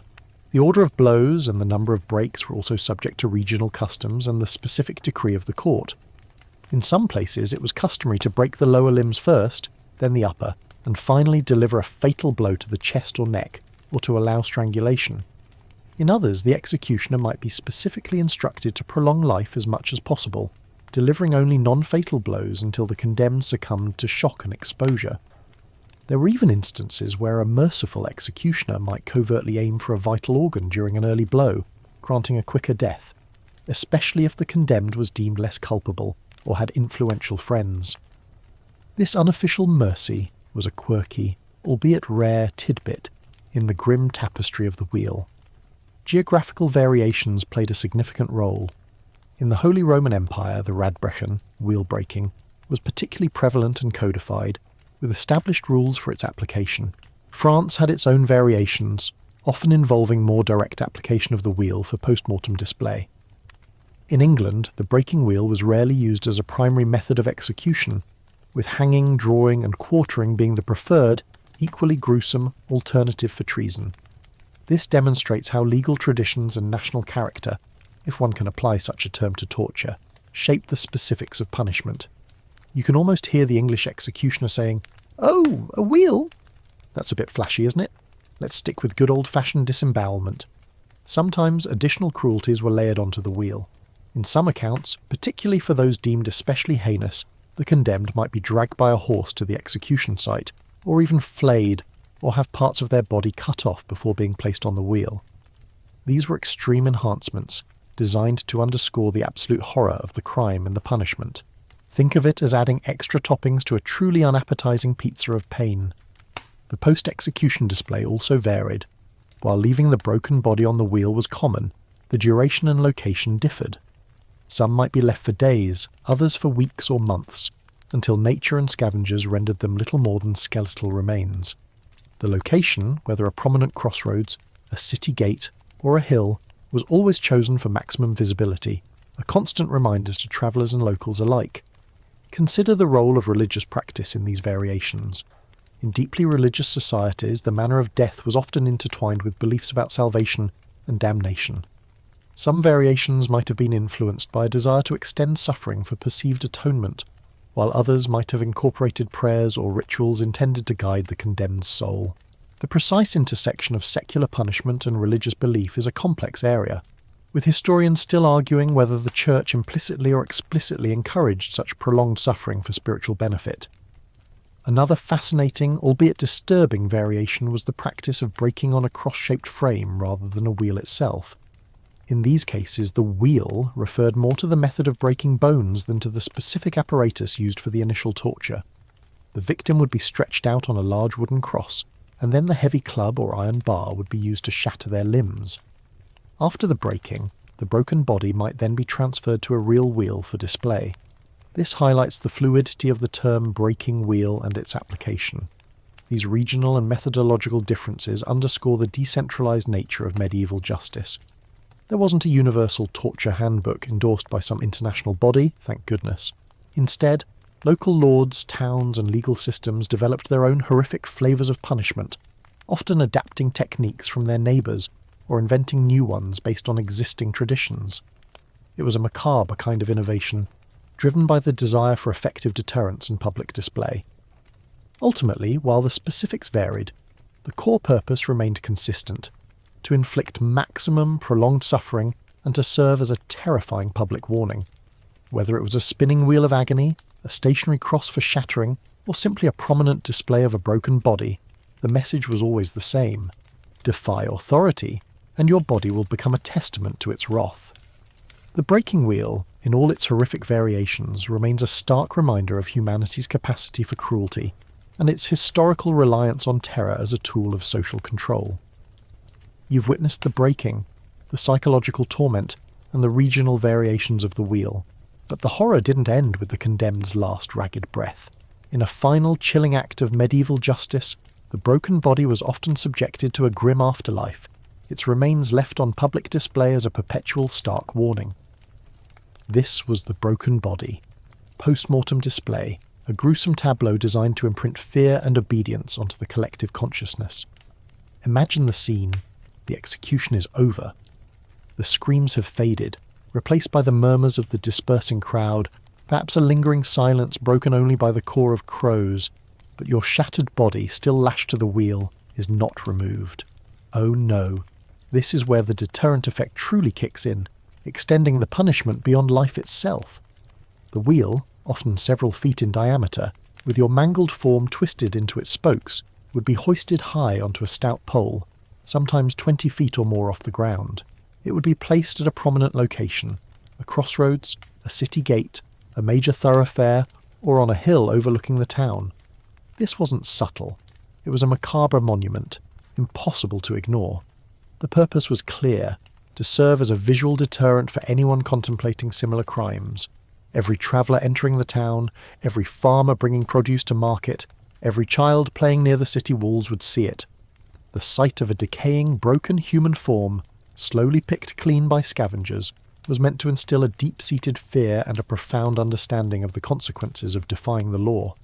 It was medieval advertising at its most brutal, a constant, undeniable billboard screaming, "Don't even think about it." It's like a really, really effective no trespassing sign. But instead of a picture of a dog, it's a picture of you, slowly decomposing. The duration of this gruesome display varied. Sometimes bodies might be left on the wheel for days, until decomposition became too advanced, or the stench too unbearable. More often they would remain for weeks, even months, until little but bone remained. Imagine the changing seasons, the condemned's body enduring the scorching sun, the chilling rain, the biting winds, slowly dehydrating, shrivelling, and eventually decaying. The skin would tighten, the flesh would recede, revealing the shattered bone beneath. It was a stark, undeniable testament to mortality and the ravages of both human cruelty and natural processes. The scavengers played a crucial, if unwitting, role in this post-mortem display. Crows, ravens, and other carrion birds would soon arrive, circling overhead, their ominous calls a constant soundtrack to the grim scene. They would perch on the wheel, tearing at the decaying flesh, further dismembering the already broken body. The sight of birds feasting on human remains would only heighten the horror and disgust for the onlookers, reinforcing the utter dehumanization of the condemned. One quirky tidbit is that local authorities sometimes even paid people to not remove the bodies, ensuring the spectacle remained intact. This highlights the absolute priority placed on maintaining the deterrent. The stench, too, would be an inescapable part of the experience. As the body decomposed, the smell would become putrid, carried on the wind to those who passed by. It was another sensory assault, another layer of horror designed to etch the experience into memory. The sight, the sound of the birds, the smell, all combined to create an overwhelming and unforgettable message of terror. This practice of leaving bodies on display wasn't unique to the breaking wheel. Gallows often held multiple hanged bodies, and heads of traitors might be spiked on city gates. However, the breaking wheel's display was particularly impactful due to the grotesquely distorted state of the body. It wasn't just a dead person, it was a shattered person, a twisted, unrecognisable ruin, emphasising the extreme violence inflicted. The very form of the displayed body communicated the severity of the punishment in a way a simple hanging could not. The post-mortem display also served a symbolic function within medieval beliefs about the afterlife. In some traditions, a proper burial was essential for the soul to find peace. To be denied burial, to have one's body exposed to the elements and scavengers, was considered a profound degradation, a further punishment extending beyond death itself. It suggested that the condemned soul, like their body, would find no rest, no peace, a terrifying prospect in a deeply religious age. Historians still argue whether the primary motivation for post-mortem display was religious, aimed at damning the soul, or purely secular, as a crime deterrent. Most likely it was a complex blend of both. For the community, these displays reinforced the power structure. The presence of the broken bodies was a constant reminder of who held authority, and what would happen if that authority was challenged. It was a visible manifestation of justice, even if that justice was brutal and unforgiving. It also served to remind people of their own mortality and the precariousness of life in a harsh age. It's like a really morbid art installation, commissioned by the government to keep everyone in line. Over time, as the flesh decayed, only the skeletal remains would be left. A macabre skeleton tied to the wheel, sometimes for years. These skeletal remnants became landmarks, silent sentinels of justice, their empty eye sockets gazing out over the landscape, a permanent fixture in the collective memory of the region. The very landscape became imbued with the history of these grim acts. The practice eventually began to wane in some areas as sensibilities slowly shifted and legal systems evolved. The Enlightenment, with its emphasis on rationality and human rights, began to challenge such overtly brutal public displays. The argument emerged that such spectacles, rather than deterring crime, might actually desensitize the populace or even brutalize them. However, for centuries, the post-mortem display of the broken body on the wheel stood as a chilling, undeniable symbol of medieval power and its unyielding resolve. So even in death, the condemned found no peace, no anonymity. Their shattered bodies continued to serve a grim purpose, enduring the ravages of nature and the morbid gaze of society, a silent, decaying monument to crime and its terrifying retribution. It was the final, indelible image of the breaking wheel's unspeakable horror, a testament to a time when fear was often the most potent tool of justice. You've explored the full spectrum of the breaking wheel's terror, from its brutal mechanics to its lasting, horrifying display. Yet, even in the darkest corners of medieval history, amidst the pervasive fear and unquestioning authority, there were whispers, glimmers of human defiance, acts of unexpected mercy, and small but significant instances of resistance and hope that punctured the overwhelming dread. These moments, though rare, remind us of the enduring human spirit even in the face of unspeakable cruelty. Consider, first, the acts of individual defiance by the condemned themselves. While most would be utterly broken by the psychological and physical torment, some, incredibly, maintained a defiant spirit until the very end. Stories, often passed down through folklore rather than official records, speak of individuals who refused to confess, or who, even on the wheel, shouted insults at their executioners or condemned their judges. Imagine the sheer force of will required to utter a single word of defiance when your bones are systematically being shattered. It's like trying to sing an opera while being simultaneously attacked by a swarm of angry bees and a very determined woodpecker. This kind of spiritual rebellion, though it did nothing to alleviate the physical pain, was a powerful assertion of inner freedom in the face of absolute subjugation. These acts of defiance, even if seemingly futile, served a purpose. They might inspire quiet admiration among some onlookers, perhaps even a nascent questioning of the authority that inflicted such suffering. For the authorities, such defiance was infuriating, as it undermined the spectacle's intended message of absolute submission. This is one reason why many pre-execution rituals focus so heavily on breaking the condemned spirit beforehand, to prevent such unscripted acts of rebellion. Then there are the more subtle forms of resistance, often originating from within the very system meant to inflict punishment. The executioner, as we discussed, was a figure of complex and contradictory roles. While his duty was to inflict pain, some accounts hint at acts of informal mercy. A common, albeit unofficial practice was the coup de grace, a swift, fatal blow to the neck or heart delivered early in the execution, often disguised as just another hit to the limbs. This was usually done for a price, or out of a rare personal sense of pity, or perhaps if the condemned was considered to have suffered enough. It was a risky act for the executioner, as it could be seen as defying the court's sentence of prolonged agony, but it offered a fleeting moment of solace for the victim. Historians still argue whether such acts of mercy were common or extremely rare, reflecting more of an idealized view of human compassion than a widespread practice. Think of the psychological relief for the condemned, knowing that an immediate end might be possible. The executioner, often reviled, could, in these rare moments, become a strange sort of angel of death, offering release rather than prolonged torment. These whispered agreements, these covert acts of compassion, illustrate the cracks in the brutal facade of medieval justice. Beyond the executioner, there were instances of community intervention, though these were exceedingly rare and dangerous. Imagine a sympathetic crowd, perhaps outraged by a perceived injustice or moved by the condemned's suffering. While direct intervention was almost unheard of due to the severe repercussions, there are anecdotal accounts of crowds murmuring, turning away in protest, or even pelting the executioner with objects, though this was more likely in cases of perceived unfairness or botched executions. These were not revolutions, but small, collective expressions of discontent that suggested a limit to what the public would tolerate. It's like when the entire audience groans at a movie because the villain is being too evil, only with real-life consequences. The role of the church also presented a complex interplay of cruelty and compassion. While the church often sanctioned torture and executions for heresy or severe crimes, emphasizing penance and atonement through suffering, individual clerics sometimes offered comfort and spiritual solace. A priest might remain by the condemned side, whispering prayers, offering absolution, and attempting to ease their spiritual journey, even as their body was being destroyed.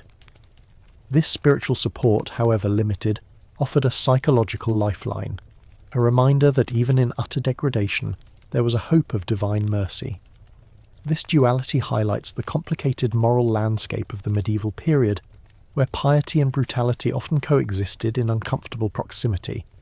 There were also cases, very few, where legal appeals or interventions might occur, leading to a commutation of sentence even for those sentenced to the wheel. A powerful family might intercede, or new evidence might emerge, though this was often too late and too rare to offer widespread hope. But the mere possibility, however slim, suggests that the wheel was not always the absolute final word, that mechanisms, however flawed, existed for extraordinary circumstances. Consider the role of folklore and balladry. In many cultures, the condemned who faced their death with courage, or who were believed to be innocent, became figures of legend. Their stories, often romanticized and embellished, served as a form of cultural resistance, a way for the common people to critique the harshness of the system without openly defying it. These narratives might feature a brave, unbowed individual, perhaps even a miraculous sign of innocence, subtly undermining the authority that had condemned them. It's like a medieval protest song, only instead of a guitar, it's a lute, and instead of catchy lyrics, it's a tale of shattered bones. These glimmers of resistance and hope, however small, are vital because they remind us that even in the face of overwhelming power and unspeakable cruelty, the human spirit can find ways to assert itself. They demonstrate that the medieval world wasn't a monolithic block of terror, but a complex society where individuals and groups, however subtly, pushed back against the darkest manifestations of power. These acts, whether defiant shouts, hidden acts of mercy, or quiet communal disapproval, are a testament to the enduring human capacity for compassion and courage, even when death waits on a giant wooden wheel.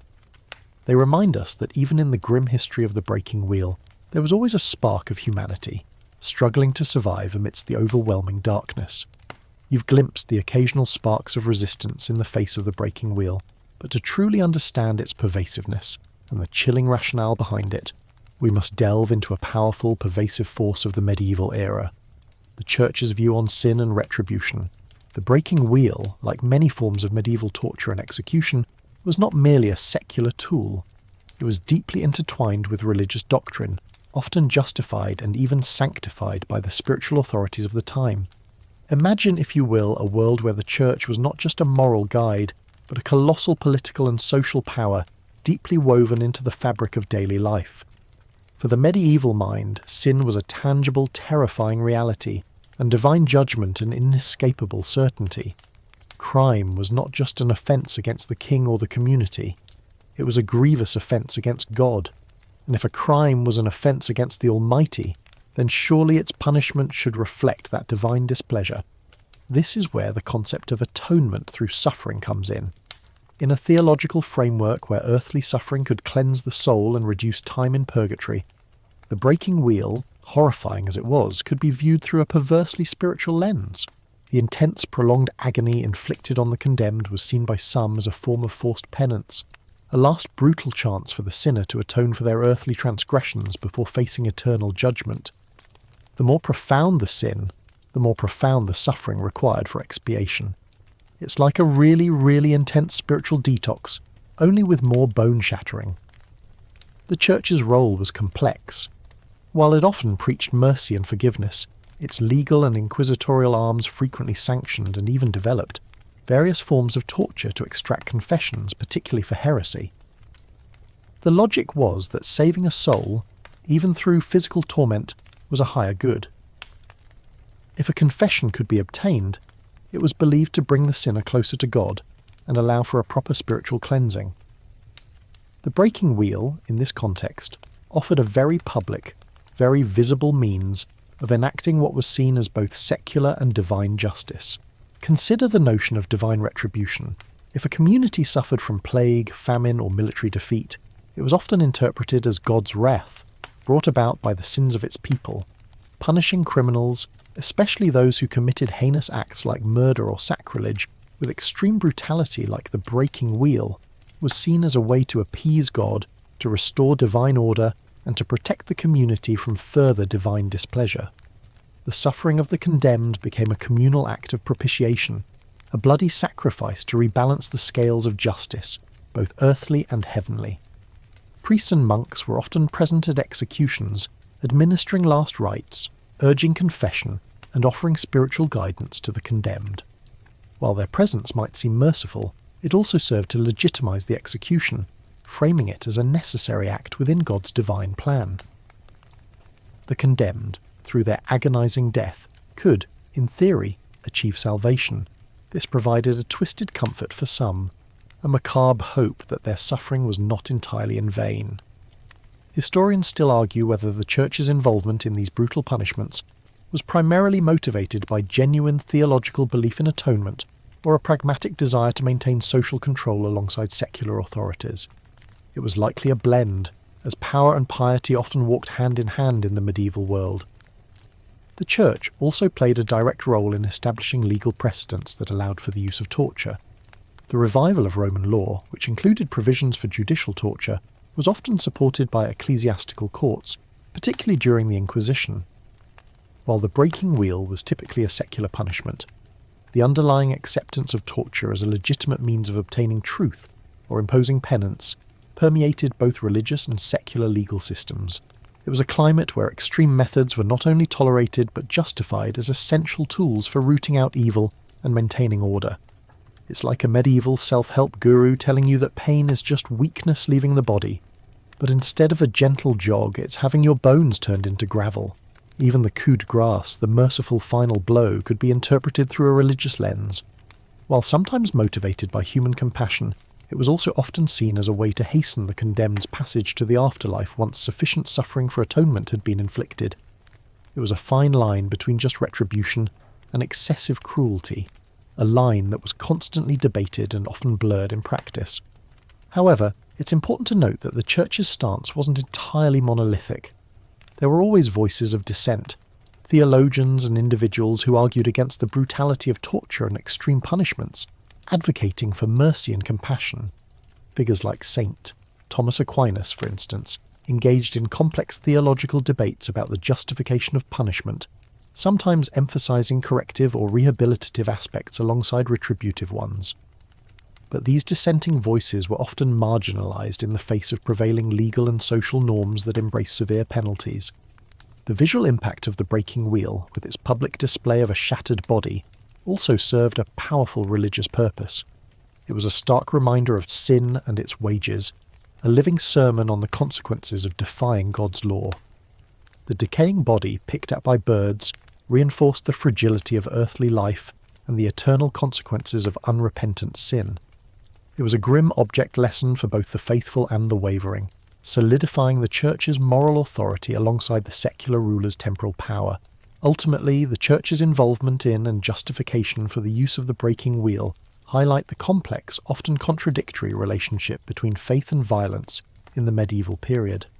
It was a world where salvation could be sought through unimaginable torment, where divine justice was enacted through human hands wielding brutal instruments. The breaking wheel, far from being just a torture device, stood as a chilling symbol of a society where the spiritual and the temporal were inextricably linked, and where the fear of divine wrath could justify the most unspeakable of horrors on earth. It's enough to make you very grateful for modern separation of church and state, even if we still have our own debates about what constitutes justice. You've delved into the dark depths of the breaking wheel's reign, understanding its mechanics, its psychological toll, and its entanglement with religious doctrine. But like all instruments of its kind, even the most terrifying, the breaking wheel eventually faced its decline. It wasn't an abrupt disappearance, but a slow, gradual fading as societal attitudes shifted, legal systems evolved, and new philosophies began to challenge the brutal norms of the past. This was the decline and disuse of the breaking wheel, a testament to the slow, sometimes agonizing march of human progress. The first cracks in the wheel's grim dominance began to appear in the late medieval and early modern periods, roughly from the 15th century onwards.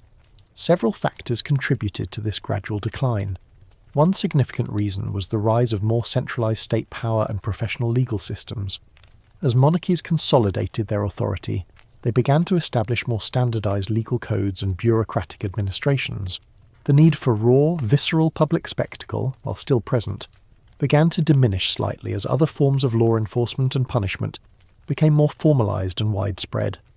It was less about shocking everyone into submission with a single brutal act, and more about consistent codified justice, however harsh. The Age of Enlightenment in the 17th and 18th centuries played a crucial role in challenging the very philosophy behind such extreme punishments. Thinkers like Cesare Beccaria, with his seminal work on Crimes and Punishments, 1764, argued passionately against torture and cruel and unusual punishments. Beccaria posited that punishment should be proportionate to the crime, swift, certain, and aim more for deterrence through consistency rather than through excessive cruelty. He famously argued that the prolonged spectacle of torture brutalised society rather than civilising it, and that its effectiveness as a deterrent was dubious at best. You can imagine his book wasn't a bestseller in medieval executioner circles. This new intellectual current advocated for a more humane approach to justice, one that prioritised the dignity of the individual, even the condemned. The idea began to take hold that inflicting excessive pain was not only morally reprehensible, but also counterproductive. It was a slow shift, certainly not overnight, but the seeds of reform were undeniably sown. Suddenly, the idea of leaving a broken, rotting body on display seemed less like divine justice and more like, well, just plain gross. The development of more efficient methods of execution also contributed to the wheel's decline. While the breaking wheel was designed for prolonged agony, other methods like hanging and beheading were quicker, often seen as more merciful, a relative term of course, and arguably just as effective at ending a life and sending a warning. The guillotine, for instance, introduced in the late 18th century, epitomised this desire for a swift, standardised and supposedly humane death, contrasting sharply with the slow, agonising process of the wheel. It's like upgrading from a really clunky, terrifying flip phone to a sleek, terrifying smartphone. Furthermore, changing social sensibilities played a part, as societies became more refined, more urbanised, and perhaps a little less accustomed to overt public displays of extreme violence in their daily lives. The breaking wheel began to seem less like an appropriate act of justice, and more like a relic of a barbaric past. While public executions continued for centuries, the sheer, drawn-out horror of the wheel became increasingly difficult for an evolving public consciousness to stomach.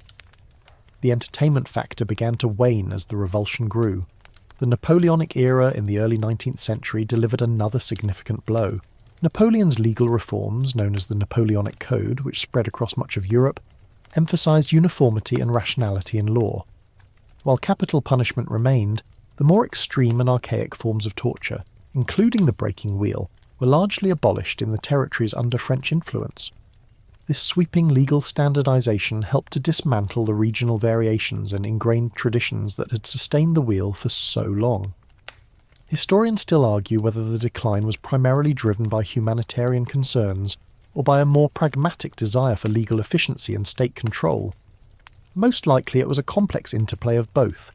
Despite its general decline, the breaking wheel lingered in some regions for surprisingly long periods.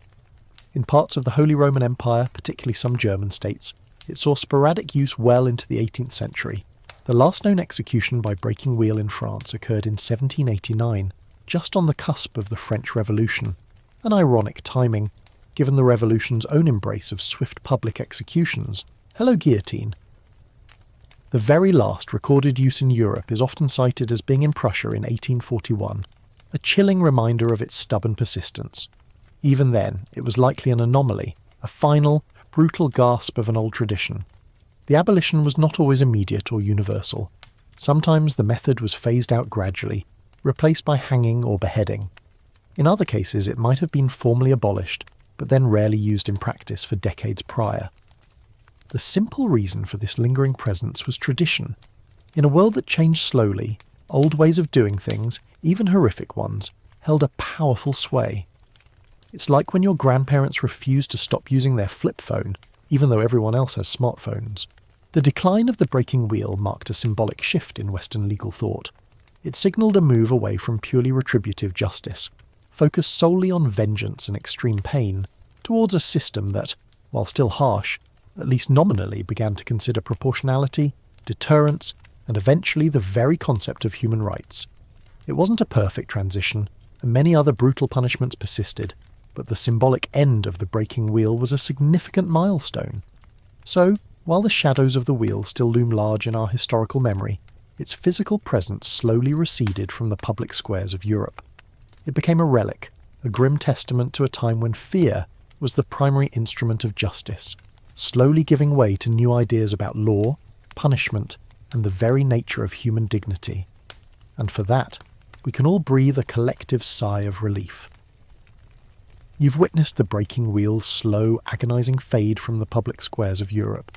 Yet, like a phantom limb, its influence didn't entirely vanish. The shadow it cast on legal thinking and the very concept of punishment continued to linger, shaping the echoes in law, a legacy of cruelty that can be traced, however subtly, through subsequent centuries and into modern times. Understanding this lingering impact reminds us how deeply ingrained certain ideas about retribution and state power can become.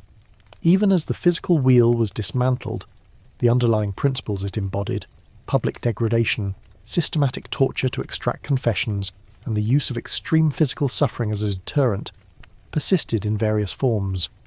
For instance, while the breaking wheel itself faded, other forms of judicial torture continued in many European legal systems for decades, even centuries. Practices like the rack, thumbscrews, and water torture remained in use, often under the guise of interrogation, to obtain truth from reluctant suspects. The belief that intense pain could coerce a confession, and that such a confession was legitimate evidence, remained stubbornly entrenched, a direct legacy of the mindset that justified the breaking wheel. It's like getting rid of your old, clunky flip phone, but still having to use a dial-up modem for your internet. Some technological advancements just take a while to catch on fully. The notion of public punishment as a spectacle also continued its life well beyond the wheel. While the forms changed, the idea that punishment should be a visible, dramatic event for the masses persisted. Public hangings, floggings, and pillories remained common practices well into the 19th century in many parts of the world. The underlying rationale was the same as for the breaking wheel: to instill fear, to demonstrate state power, and to reaffirm societal norms through visible suffering. The deterrent effect was still heavily relied upon, even if the methods became slightly less overtly gruesome. Historians still argue whether the transition away from extreme public torture was driven more by evolving humanitarian principles or by a pragmatic shift in state control strategies. It was likely a complex blend, with public sensibilities slowly catching up to legal theory. Furthermore, the breaking wheel left an imprint on the very concept of cruel and unusual punishment. As legal reforms gained momentum during the Enlightenment and into the 19th century, there was a growing recognition that some punishments were simply beyond the pale. The sheer barbarity of the breaking wheel became a benchmark, a historical example of what not to do. When later legal texts or constitutions spoke of prohibiting cruel and unusual punishments, devices like the wheel were undoubtedly the spectres hovering in the background, shaping the evolving understanding of what constituted acceptable state-sanctioned violence. It was the ultimate exhibit A in the argument against excessive state brutality. The principle of proportionality in punishment, a cornerstone of modern justice systems, also owes a debt, however indirect, to the excesses of the past. The breaking wheel served as a stark example of disproportionate punishment, where the suffering inflicted far exceeded what many would consider a just response to even heinous crimes. As legal theorists began to advocate for punishments that fit the crime, the grotesque overreach of the wheel stood as a powerful counter-argument, pushing legal systems towards a more measured approach. It's like realizing that using a bazooka to swat a fly might be a bit of an overreaction. Even the modern debate about capital punishment can trace some philosophical roots back to the era of the breaking wheel. Questions about the state's right to take a life, the purpose of execution, retribution versus deterrence versus incapacitation, and the search for humane methods of execution are all echoes of conversations that, in a cruder form, began centuries ago when societies grappled with the implications of the breaking wheel. The very idea of state-sanctioned death has a long grim lineage that passed through the shadow of the wheel. One quirky tidbit, if you can find humour in such dark corners, is that the term breaking wheel, or breaking on the wheel, became a common idiom in several European languages, signifying extreme misfortune or complete destruction. Even long after the device itself was gone, the phrase persisted in common parlance, a linguistic ghost of its former terror.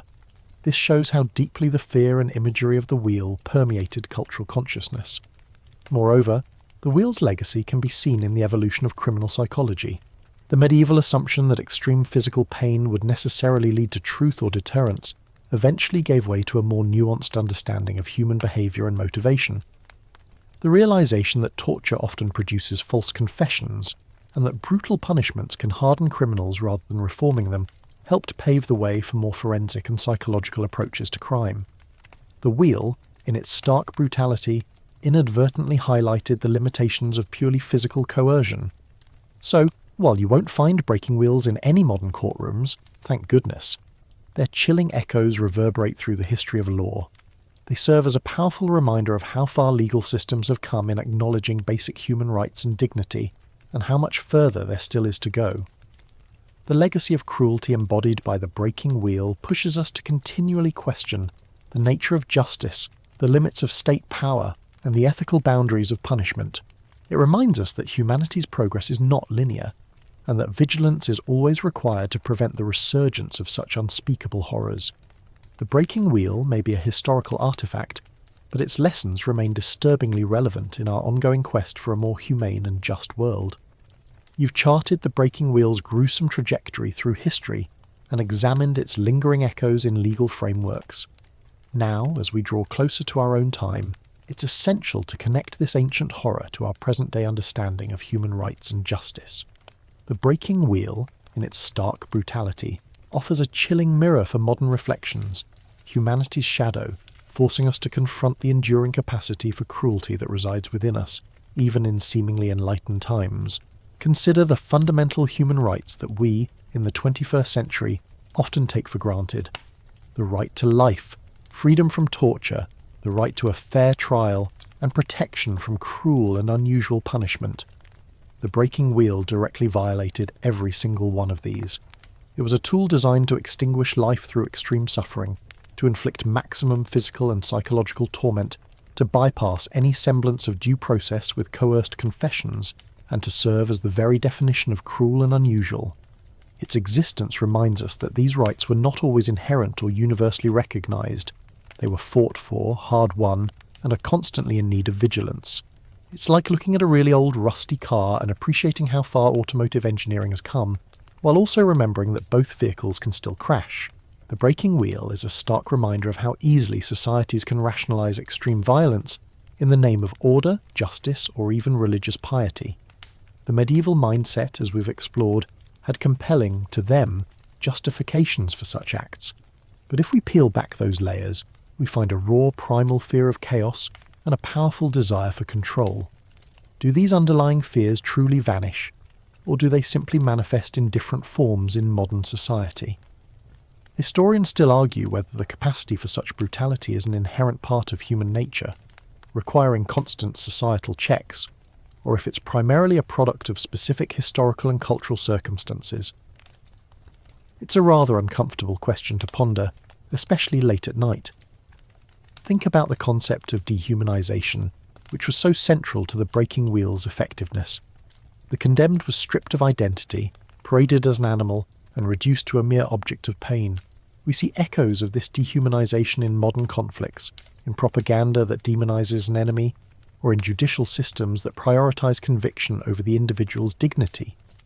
When we allow ourselves to see others as less than human, the path to justifying cruelty becomes alarmingly short. The wheel's shadow warns us that once that line is crossed, almost anything becomes possible. Even today, in various parts of the world, we confront practices that, while perhaps not as overtly medieval as the breaking wheel, still violate fundamental human rights. The use of torture to extract confessions, the existence of extrajudicial killings, or the imposition of overly cruel punishments in certain legal systems are modern manifestations of humanity's enduring shadow.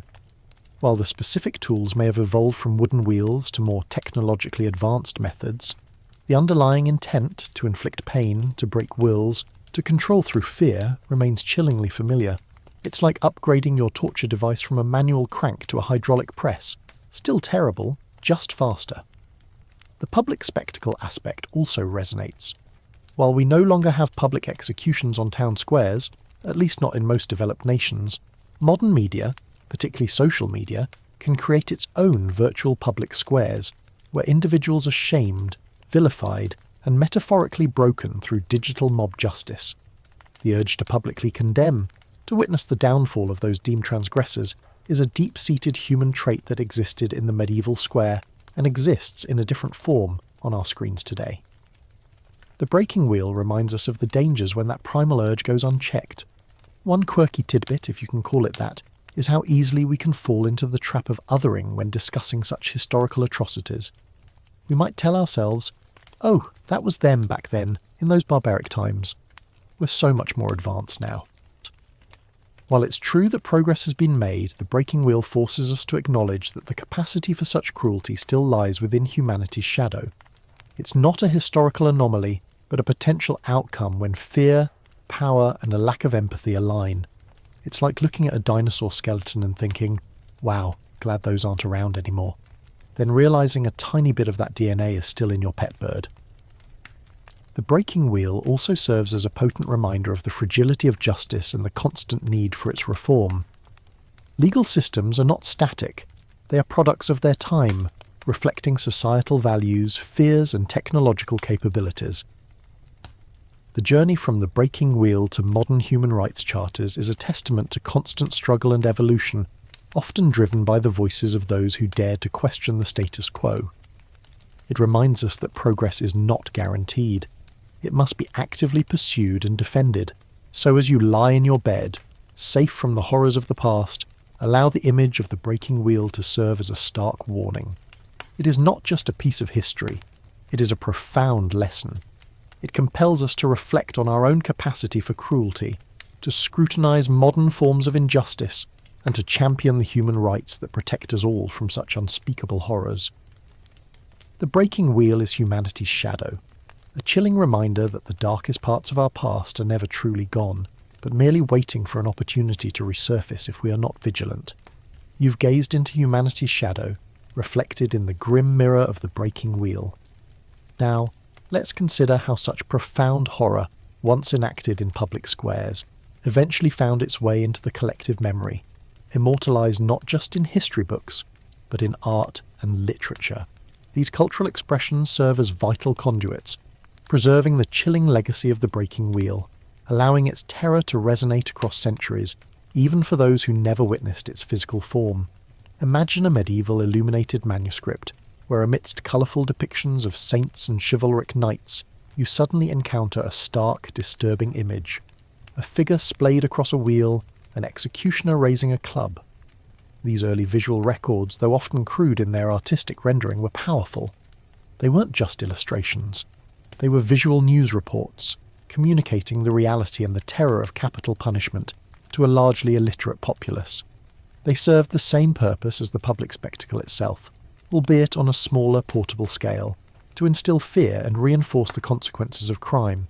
It's like finding a particularly unsettling comic book from the 14th century. As printing technology advanced, these images became more widely disseminated through woodcuts and engravings. Broadsides depicting sensational crimes and their brutal punishments were popular, almost like medieval tabloids. The breaking wheel, with its unique and gruesome mechanics, was a frequent subject. These prints, often crudely drawn but impactful, ensured that the visual horror of the wheel became deeply ingrained in the popular imagination across Europe. You can almost hear the hawkers shouting, "Get your fresh broadside, read all about the bandit broken on the wheel." In literature, the breaking wheel appeared in various forms, from sombre chronicles detailing actual executions to cautionary tales and moralistic poems. Medieval ballads and folk songs sometimes recounted the stories of those condemned to the wheel, often focusing on their suffering or, occasionally, their perceived innocence or defiant spirit. These narratives, passed down orally and eventually written, helped to shape public perception of the punishment, sometimes portraying it as a just retribution, sometimes as an act of unbearable cruelty. Historians still argue whether these literary depictions accurately reflected the common perception of the wheel, or if they often served a specific moral or political agenda. As literature evolved beyond mere chronicles, the breaking wheel began to feature in more complex narratives, often as a symbol of extreme suffering, divine judgment, or human depravity. Playwrights and poets of the Renaissance and later periods might reference the Wheel of Fortune in a macabre sense, intertwining the literal breaking wheel with broader themes of fate and inevitable doom. The imagery of a broken body on a wheel became a powerful metaphor for utter ruin and inescapable torment. It's like a really dark Shakespearean analogy, probably uttered by a character about to meet a rather unpleasant end. Even in later centuries, long after its practical disuse, the breaking wheel continued to appear in historical fiction, plays, and operas.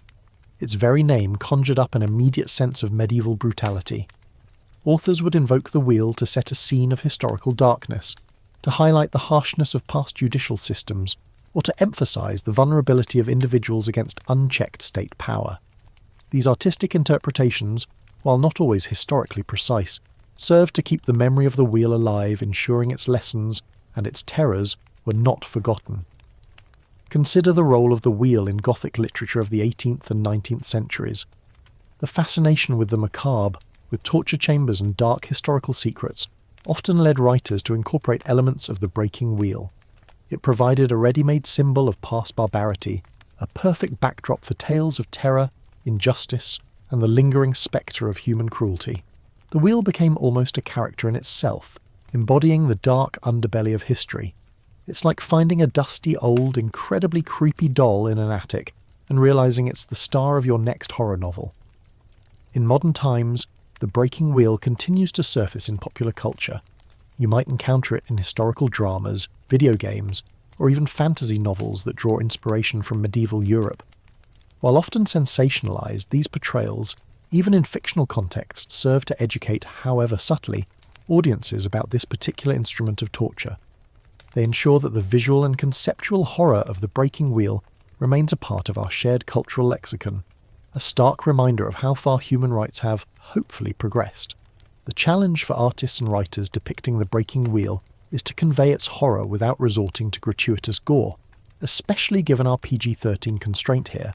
The true terror, as we've discussed, lies not just in the blood and broken bones, but in the dehumanization, the psychological torment, and the sheer, relentless nature of the suffering.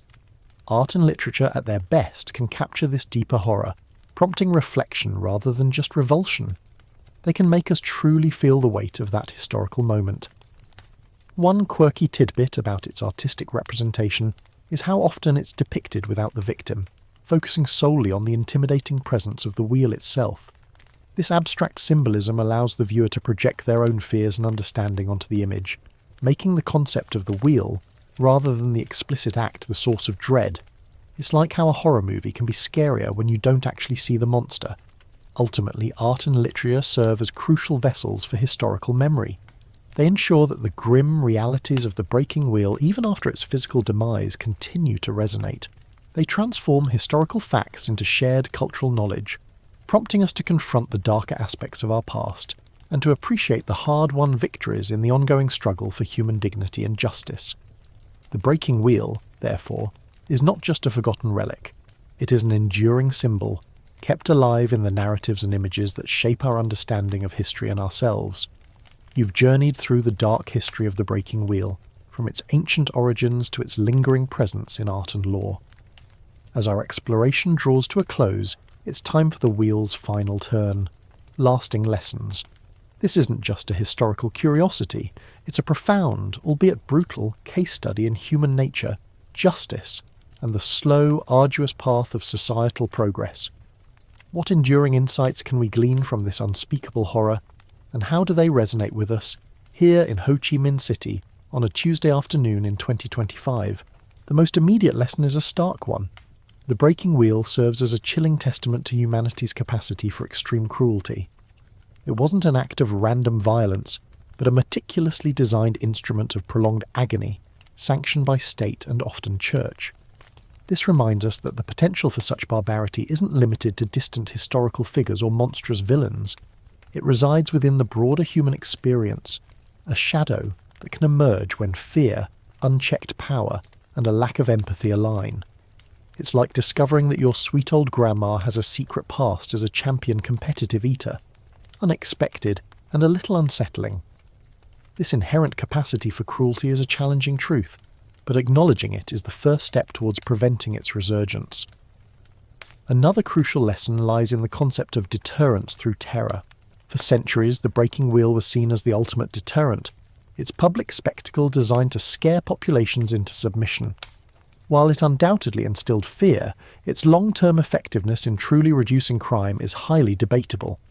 Instead, such extreme measures often brutalize both the perpetrators and the public, creating a society steeped in fear and violence rather than one built on justice and fairness. It teaches us that while consequences are necessary, a system built solely on terror is ultimately unsustainable and morally bankrupt. Historians still argue whether the primary impact of the breaking wheel was deterrence or simply a demonstration of raw power, creating a submissive populace rather than a truly lawful one. The breaking wheel also offers a grim reflection on the evolution of justice systems. From the arbitrary, often brutal punishments of the medieval era, we have slowly, painstakingly moved towards systems that, at least ideally, prioritize due process, proportionality and human rights. The concept of cruel and unusual punishment, enshrined in many modern constitutions, stands as a direct repudiation of methods like the breaking wheel. It highlights that justice is not static. It's a continuous project, constantly being refined and debated, hopefully always striving for greater humanity and fairness. We're still figuring it out, obviously, but at least we've, mostly, retired the giant torture wheels. Furthermore, the wheel underscores the dangers of dehumanization and public shaming. The condemned on the wheel was stripped of dignity, reduced to a mere spectacle of suffering. This process of othering makes it easier to inflict cruelty, to view individuals as deserving of unimaginable pain. In our modern world, with its rapid communication and social media, the potential for public shaming and the dehumanization of individuals online is a powerful, if metaphorical, echo of the medieval town square. The breaking wheel reminds us of the profound psychological damage inflicted when an individual is reduced to a symbol or an object of public condemnation, even without physical violence.